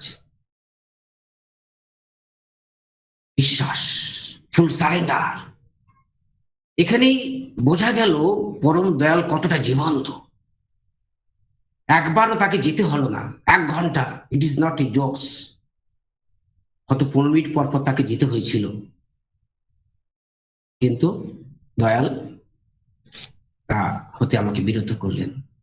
এমনটি করি আমার বাঁচা। যে অমৃত কথা আমরা শুনলাম, নেগেটিভ কনভার্ট হয়ে গেল পজিটিভে। অমৃত, অমৃত। এই কথার ব্যাখ্যা আমার জানা নাই, শুধু বুঝলাম মহাত্মা গান্ধী একটা ঘটনা। তার আগে বলে দিই পল্লবদা, আপনি এত সুন্দর করে আমার জন্য যে গুছিয়ে গুছিয়ে যে নেগেটিভ গুলো আনলেন, তার জীবনে যে পজিটিভ কনভার্ট হলো, এ পরম পিতার অপার দয়া। দয়াল সর্বক্ষণ ধরে আমাদেরকে এইভাবে পজিটিভের মধ্যে থাকতে বলেছেন। নিন্দা চর্চা অপরের নয়। যখন করছি সেটা আমার নিন্দা করছি। পরম পিতা আচার্যদেব তিনি দেখালেন, একথাও বোঝালেন মধ্যম গ্রামে ভক্ত এসেছেন তার বন্ধুর কথা রেকর্ড করে এনে তাকে শোনাতে, রেকর্ড করে এনেছে, সব শুনলেন আচার্যদেব। তিনি বললেন, তোমার মতো দুশ্চরিত্র বদমাইশ লোক আমি দেখি না। তোমার বন্ধু তোমাকে বিশ্বাস করলো আর তুমি এখানে হাওয়া গরম করতে এসেছো। তিনি পছন্দ করেন, তার মতো করে চলাটাই জীবন। আপনি অমৃতকে এমনটি করে বুঝেছেন, তাই এত সুন্দর করে নেগেটিভ গুলোকে পজিটিভ করলেন। আপনি খুব ভালো থাকেন, আপনার সুস্থতা প্রার্থনা করছি পরম দয়ালের। সুস্থ হবেই হবে, তিনি হলেন সুস্থ, তিনি হলেন সুস্থ থাকার পথ। তাকে যে অনুসরণ করে, পালন করে, বিশ্বাস করে, জীবন বিস্তার হয়ে যায়। খুব ভালো থাকে। জয়গুরু পল্লবদা, ভালো আছেন? কালকে তো জ্বর ছিল আপনার, পাটনাতে যখন আলোচনা করছিলেন আপনার প্রচন্ড শরীর অসুস্থ ছিল। আজকে ভালো আছেন দাদা? একটু মাঝে ডিস্টার্ব করলাম। জয় গুরু, জয় আ- গুরু। আচ্ছা, ধানবাদ থেকে ভারতী মা বলছি। হ্যাঁ, বুঝতে পেরেছি। হ্যাঁ হ্যাঁ দাদা, আজকে ভালো আছেন? জয়গুরু। তুমি ভালো আছো? জয়গুরু। জয় গুরু, হ্যাঁ হ্যাঁ ভালো আছে দাদা, সবাই আমরা ধানবাদে ভালো আছি। জয় গুরু, জয় গুরু। জয়গুরু জয়গুরু জয়গুরু পীযুষ ভাই, জয়গুরু জয়গুরু। ধানবাদ থেকে ভারতী মা, কত জায়গা থেকে কত মা, কত দাদা যুক্ত হয়েছেন বাঁচার জন্য। বাঁচতে নরে যা যা লাগে তাই ধর্ম। আসেন, সবাই আনমিট করবেন না, তাহলে কথা তো হারিয়ে যাবে। কথা তো আমি বলতে পারি না, কখনোই বলতে পারি না। ফুল সারেন্ডার করতে হবে তার প্রতি, তবেই ভাষা তিনি যোগান দিবেন। ভাগলপুরে যাচ্ছেন নেতা, পাশে বিহারি এক লোক, মানুষ, তিনিও মানুষ। তিনি বারবার কপ ফেলছেন, সেই নেতার পাশে বারবার কপ ফেলছেন।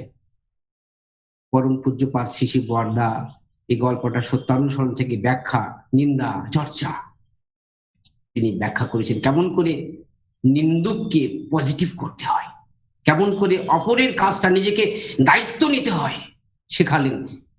ঈশ্বরকে জেনেছেন, তাই তিনি নেতা হয়েছেন। নেতা চাই, বারবার কপ ফেলছেন সেই প্ল্যাটফর্মে, এই স্টেশনের, এই ট্রেনের মধ্যে, সে তার পায়ের কাছে। তিনি বলছেন, বাবু, মিষ্টি করে বলছেন, তুমি ফেলো না, ফেলো না, এখানে ফেলার জায়গা নয়। তবুও তিনি বারবার ফেলছেন, আর তিনি বলছেন না। নিজেই খবরের কাগজ পড়ছিলেন বা কোনো বাজে পেপার দিয়ে তিনি নিজেই কপগুলো তুলে জানলা দিয়ে ফেলে দিচ্ছেন, বারবার ফেলছেন, বারবার তুলে দিচ্ছেন। যখন স্টেশনে নামলো, সবাই বন্দে বন্দে মাতারা বলে দিচ্ছেন। দেখা গেল সেই মহামানব হলেন মহাত্মাজি। এমন করে আজ পুরুষোত্তম প্রত্যেকে মহাত্মা করছেন। পুরুষোত্তম তিনি আমাকে মহাত্মা করছেন, আমার আত্মাকে তিনি এত বড় করছেন, শুদ্ধ আত্মা করছেন। যে অমৃত কথা বললেন শ্রদ্ধ পল্লবদা, এ তো ব্যাখ্যা করতে গেলে মহাভারত হয়ে যাবে, আর ব্যাখ্যা করার স্পর্ধা তো আমার নাই। প্রথমে তিনি একটা কথা বলেছেন যে video is very essential for virtual Satsang. Yes, এর মধ্য দিয়ে পজিটিভ।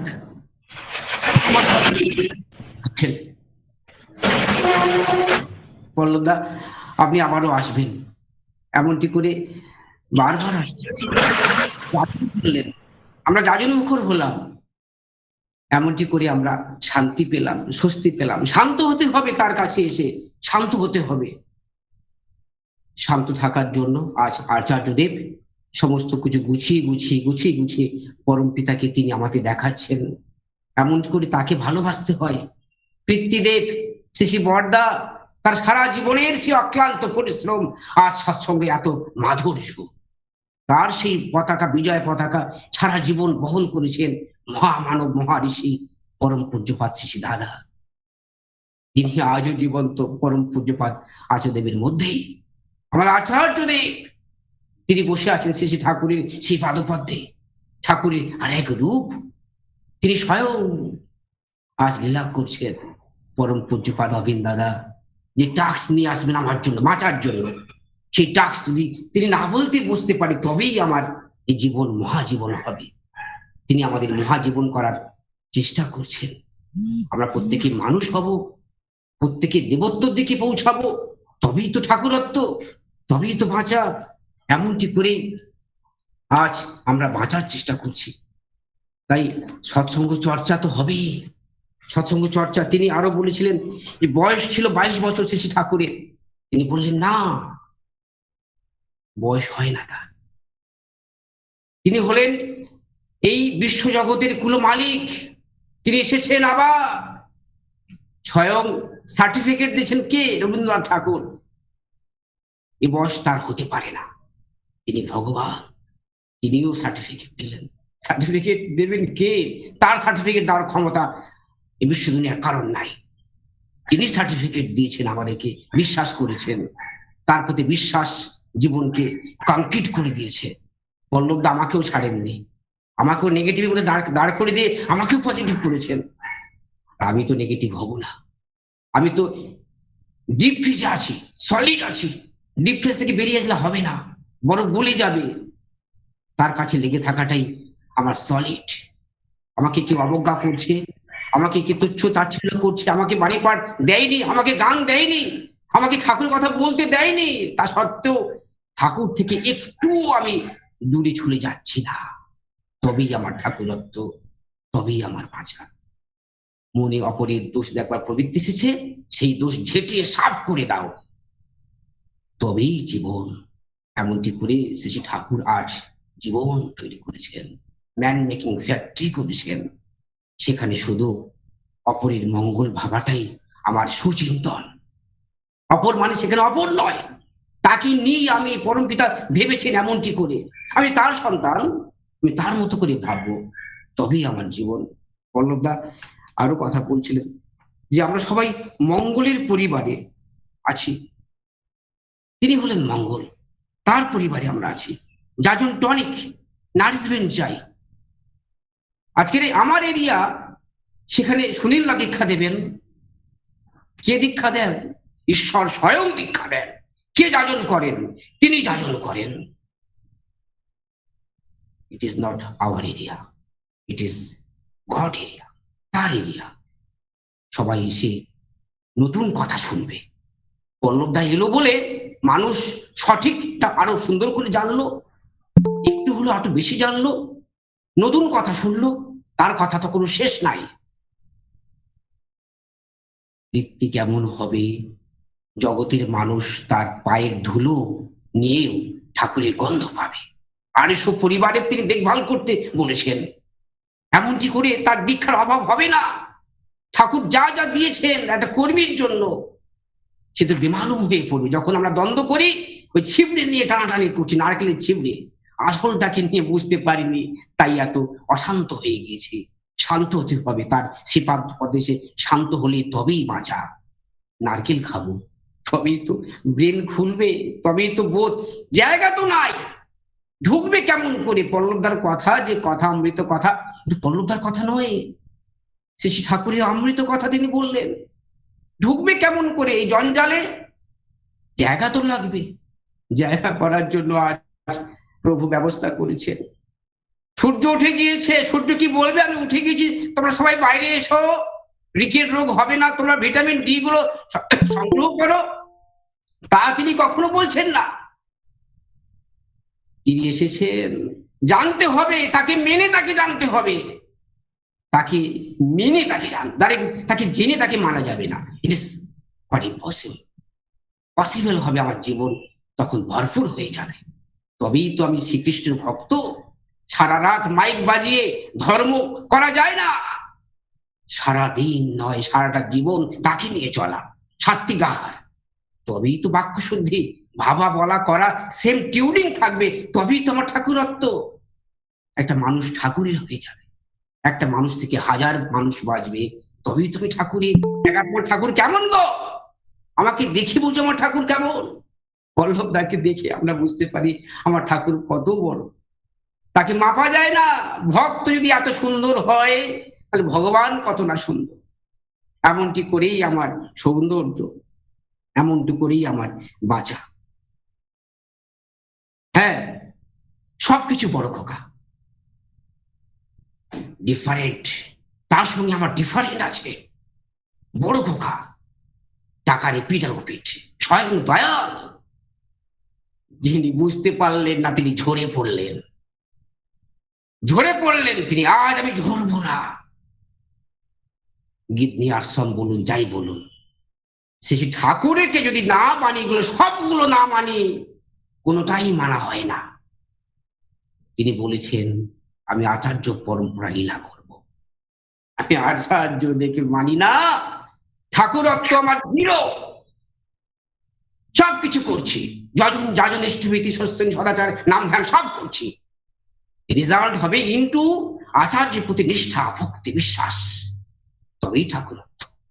ইয়েস, বড় খোকাই সব, পিতৃদেবী সব, তিনি ঠাকুর। আমার আচার্যদেব তিনি সব। তিনি যা বলছেন পরম দয়াল বলছেন, তার কথা অক্ষরে অক্ষরে পালন করাটাই ধর্ম।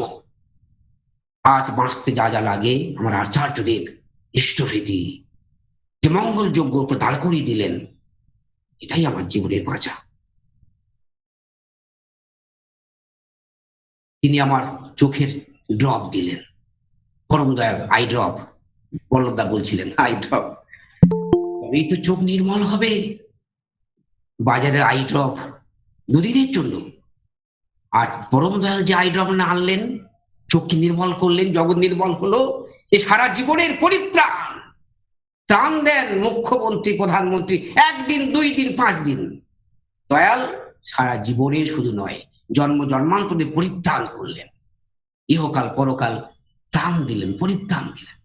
আসেন সবাই আমরা তার শ্রীপদ্ম পাতে এসে বাঁচার চেষ্টা করছি, বাঁচার মতো বাঁচ না ওরে। শিশি দাদার গান জীবনের সমাধান।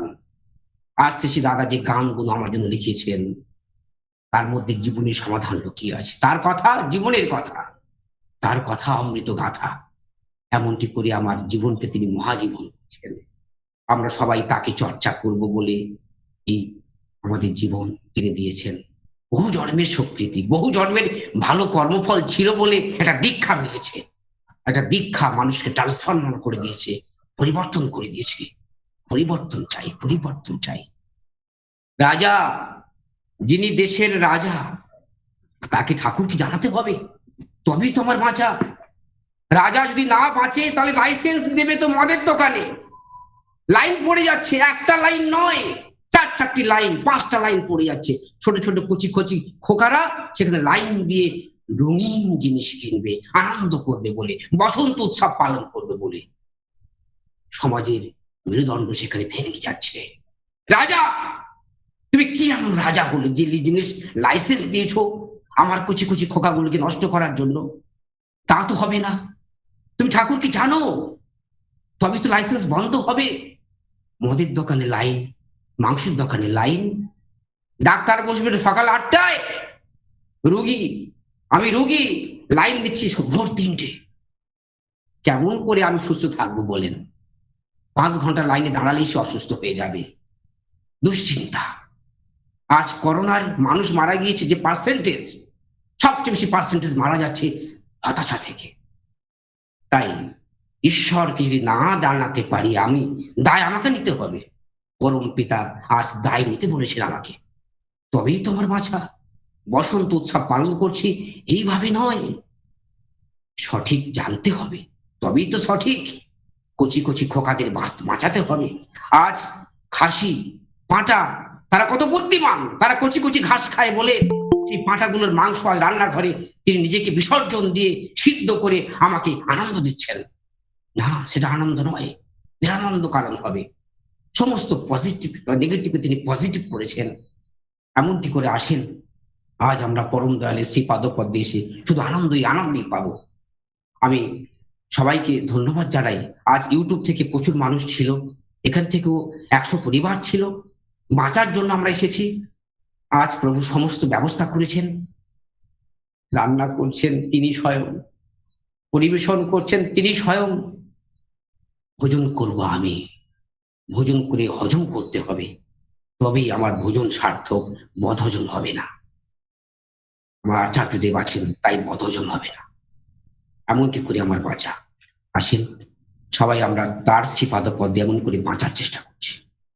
তিনি স্বয়ং মালিক, তিনি অনুষ্ঠান পরিচালনা করছেন। তার শ্রীপাদপদ্মে আমি প্রণাম জানাই। বা আচার্যদের উপস্থিত আছেন এখানে। শব্দ ব্রহ্ম, শব্দের কোনোদিন ধ্বংস বিনাশ পায় না। সমস্ত শব্দ আমার শ্রীপাদপদ্মে, আচার্যদেবের শ্রীপাদপদ্মে লুণ্ঠিত হলো। তিনি পাঠিয়ে দেবেন পরম দয়ালের কাছে। তবেই আমার জীবন সার্থক, তবেই আমার বাঁচা। আসেন আমরা সৎসঙ্গের শেষের দিকে চলে এসেছি। একটি কথা বলি, আমি শেষ করব। তিনি পুণ্যপতিতে বলছেন, ভগবানকে ভালোবাসতে গেলে রাজাকে খুব ভালোবাসতে হয়। রাজা কি খারাপ হতে পারে রে? রাজা যেদিন প্রজার খারাপ করবে সেদিন রাজা রাজত্ব ঘুচে যাবে। রাজা যেদিন অন্যায় করবে সেদিন পৃথিবী তাকে ঠিক করে ফেলে দেবে। কিছুই করতে হবে না, তোদের লক্ষ্য ভগবান, তবেই রাজা, তবে আমি প্রজা, আমি বাঁচব। যুদ্ধ নয়, শান্তি চাই, নিন্দা নয়, প্রশংসা চাই। এমনটি করে আমার বাঁচা। আমরা এবার সৎসঙ্গ চর্চা তো পরে আবার হবে। হিরণময়দা আছেন, চর্চা করবেন। এখন জয়ের দাঁড়ে করছেন শ্রী ঠাকুরের দীক্ষাদাতা কর্মী শ্রদ্ধ মলয় কুমার বৈদ্যদারা। মলয়দা, শ্রদ্ধ মলয়দা, তিনি হয়তো কোনো কারণে এই মুহূর্তে, হ্যাঁ জয় গুরু, জয়। উপস্থিত সবাইকে যথাযোগ্য স্থানে প্রণাম, ভক্তি, ভালোবাসা। জয় গুরু।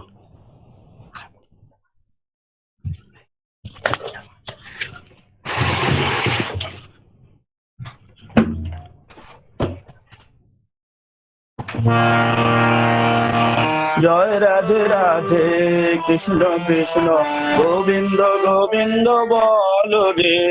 জয় রাধে রাধে, কৃষ্ণ কৃষ্ণ গোবিন্দ গোবিন্দ বল রে। রাধে গোবিন্দ গোবিন্দ গোবিন্দ গোবিন্দ গোবিন্দ বলে সদা করে।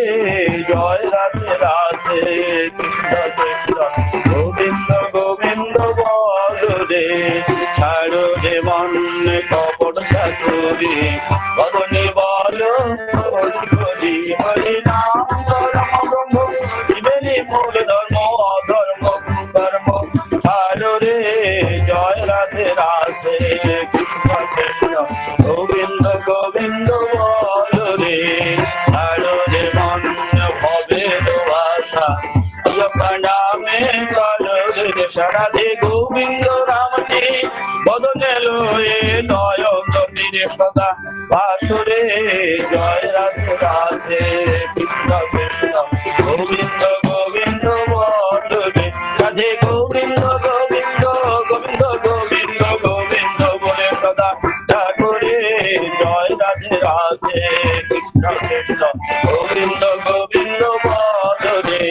ছাড়ো রে মন কপট চাতুরি, বদনে বল হরি হরি বল। হরি বল হরি বল হরি বল হরি বল হরি বল হরি বল হরি বল হরি বল হরি বল হরি বল হরি বল হরি বল হরি বল হরি বল। হরি নাম পরম ব্রহ্ম, জীবনে মূল ধর্ম, অধর্ম কুকর্ম ছাড়ো রে। জয় রাধে রাধে, কৃষ্ণ কৃষ্ণ গোবিন্দ গোবিন্দ বল রে। ছাড়ো রে মন ভবের ভাষা, নামে কালো রে। রাধা বল রাধা বল রাধা বল রাধা বল রাধা বল রাধা বল রাধা বল রাধা বল রাধা বল রাধা বল রাধা বল রাধা বল রাধা বল রাধা বল রাধা বল রাধা বল। রাধে গোবিন্দ নামটি বদনে লয়ে নয়ন নীরে সদা আসরে। জয় রাধে রাধে, কৃষ্ণ কৃষ্ণ গোবিন্দ গোবিন্দ বল রে। জয় রাধে রাধে, কৃষ্ণ কৃষ্ণ গোবিন্দ গোবিন্দ বল রে। জয়। খুব সুন্দর করে জয় রাধে করলেন শ্রী ঠাকুরের দীক্ষাদাতা কবি মলয়দা। বিশেষ সংবাদ এটা বলে রাখি, আজ 9:30টায় আমাদের বৃহত্তর কলকাতার দক্ষিণ এবং উত্তর 24 পরগনার আয়োজিত কর্মী সম্মেলন আছে, সেখানে মলয়দার কথা আমরা শুনবো। আপনারা সবাই সেই লিঙ্ক থাকবেন, যারা পাবেন না আমাকে ফোন করবেন, আমি সবাইকে লিঙ্কটা পাঠিয়ে দেবো। 9:30 আরম্ভ হবে। এখন আমরা শেষের দিকে চলে এসেছি, এখন ধ্বনি দেবেন শ্রদ্ধ মলয়দা। প্রতিধ্বনি দেওয়ার কথা চন্দ্রকান্ত মন্ডল দাদা, তিনি না থাকলে আমি দিয়ে দেবো। জয় গুরু। বন্দে পুরুষোত্তমম, বন্দে পুরুষোত্তমম, বন্দে পুরুষোত্তমম, বন্দে পুরুষোত্তমম, বন্দে পুরুষোত্তমম। বন্দে পুরুষোত্তমম। পরম প্রেমময় শ্রী শ্রী ঠাকুর অনুকূল চন্দ্র জি কি জয় পরম প্রেমময় শ্রী শ্রী ঠাকুর অনুকূল চন্দ্র জি কি জয় পরম প্রেমময় শ্রী শ্রী ঠাকুর অনুকূল চন্দ্র জি কি পরমারাধ্যা জগৎ জননী শ্রী শ্রী বড় মা কি জয় পরমারাধ্যা জগৎ জননী শ্রী শ্রী বড় মা কি জয় পরমারাধ্যা জগৎ জননী শ্রী শ্রী বড় মা কি জয় পরম পূজ্য পাদ শ্রী শ্রী বর্দা কি জয় পরম পূজ্য পাদ শ্রী শ্রী বর্দা কি জয় পরম পূজ্য পাদ শ্রী শ্রী বর্দা কি জয় পরম পূজ্য পাদ শ্রী শ্রী আচার্য দেব কি জয় পরম পূজ্য পাদ শ্রী শ্রী আচার্য দেব কি জয় পরম পূজ্য পাদ শ্রী শ্রী আচার্য দেব কি জয় সৎ সঙ্গ কি জয় সৎ সঙ্গ কি জয় সৎ সঙ্গ কি জয় বন্দে পুরুষোত্তমম, বন্দে পুরুষ, বন্দে আর্য পিতৃন, বন্দে আর্য পিতৃ, বন্দে মাতৃবর্গান, বন্দে মাতৃবর্গান, বন্দে অহং কৃষ্টি দৈবতম, বন্দে অহং কৃষ্টি দৈবতম, বন্দে পুরুষোত্তমম, বন্দে বন্দে পুরুষোত্তমম, বন্দে পুরুষোত্তমম, বন্দে পুরুষোত্তমম। পুরুষোত্তমম। পরম প্রেমময় শ্রী শ্রী ঠাকুর অনুকূল চন্দ্র জি কি জয় গুরু। জয় গুরু। জয় গুরু সবাই। জয় গুরু সবাইকে জয় গুরু। নিয়ে সবাই জয় গুরু দেবো। তার আগে ঘোষণা বলে রাখি আবার 9:30টার সময়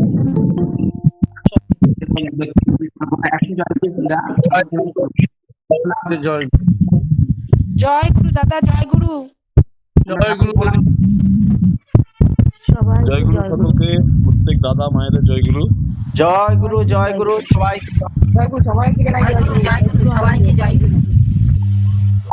জয় গুরু সমস্ত দাদা মায়েদের, জয় গুরু। সবাই ভালো থাকবেন। একটা বিশেষ ঘোষণা, আজ মালদা স্বস্তি স্মরণের লিংকে আমি চ্যাট বক্সে লিংক দিয়েছি, সেই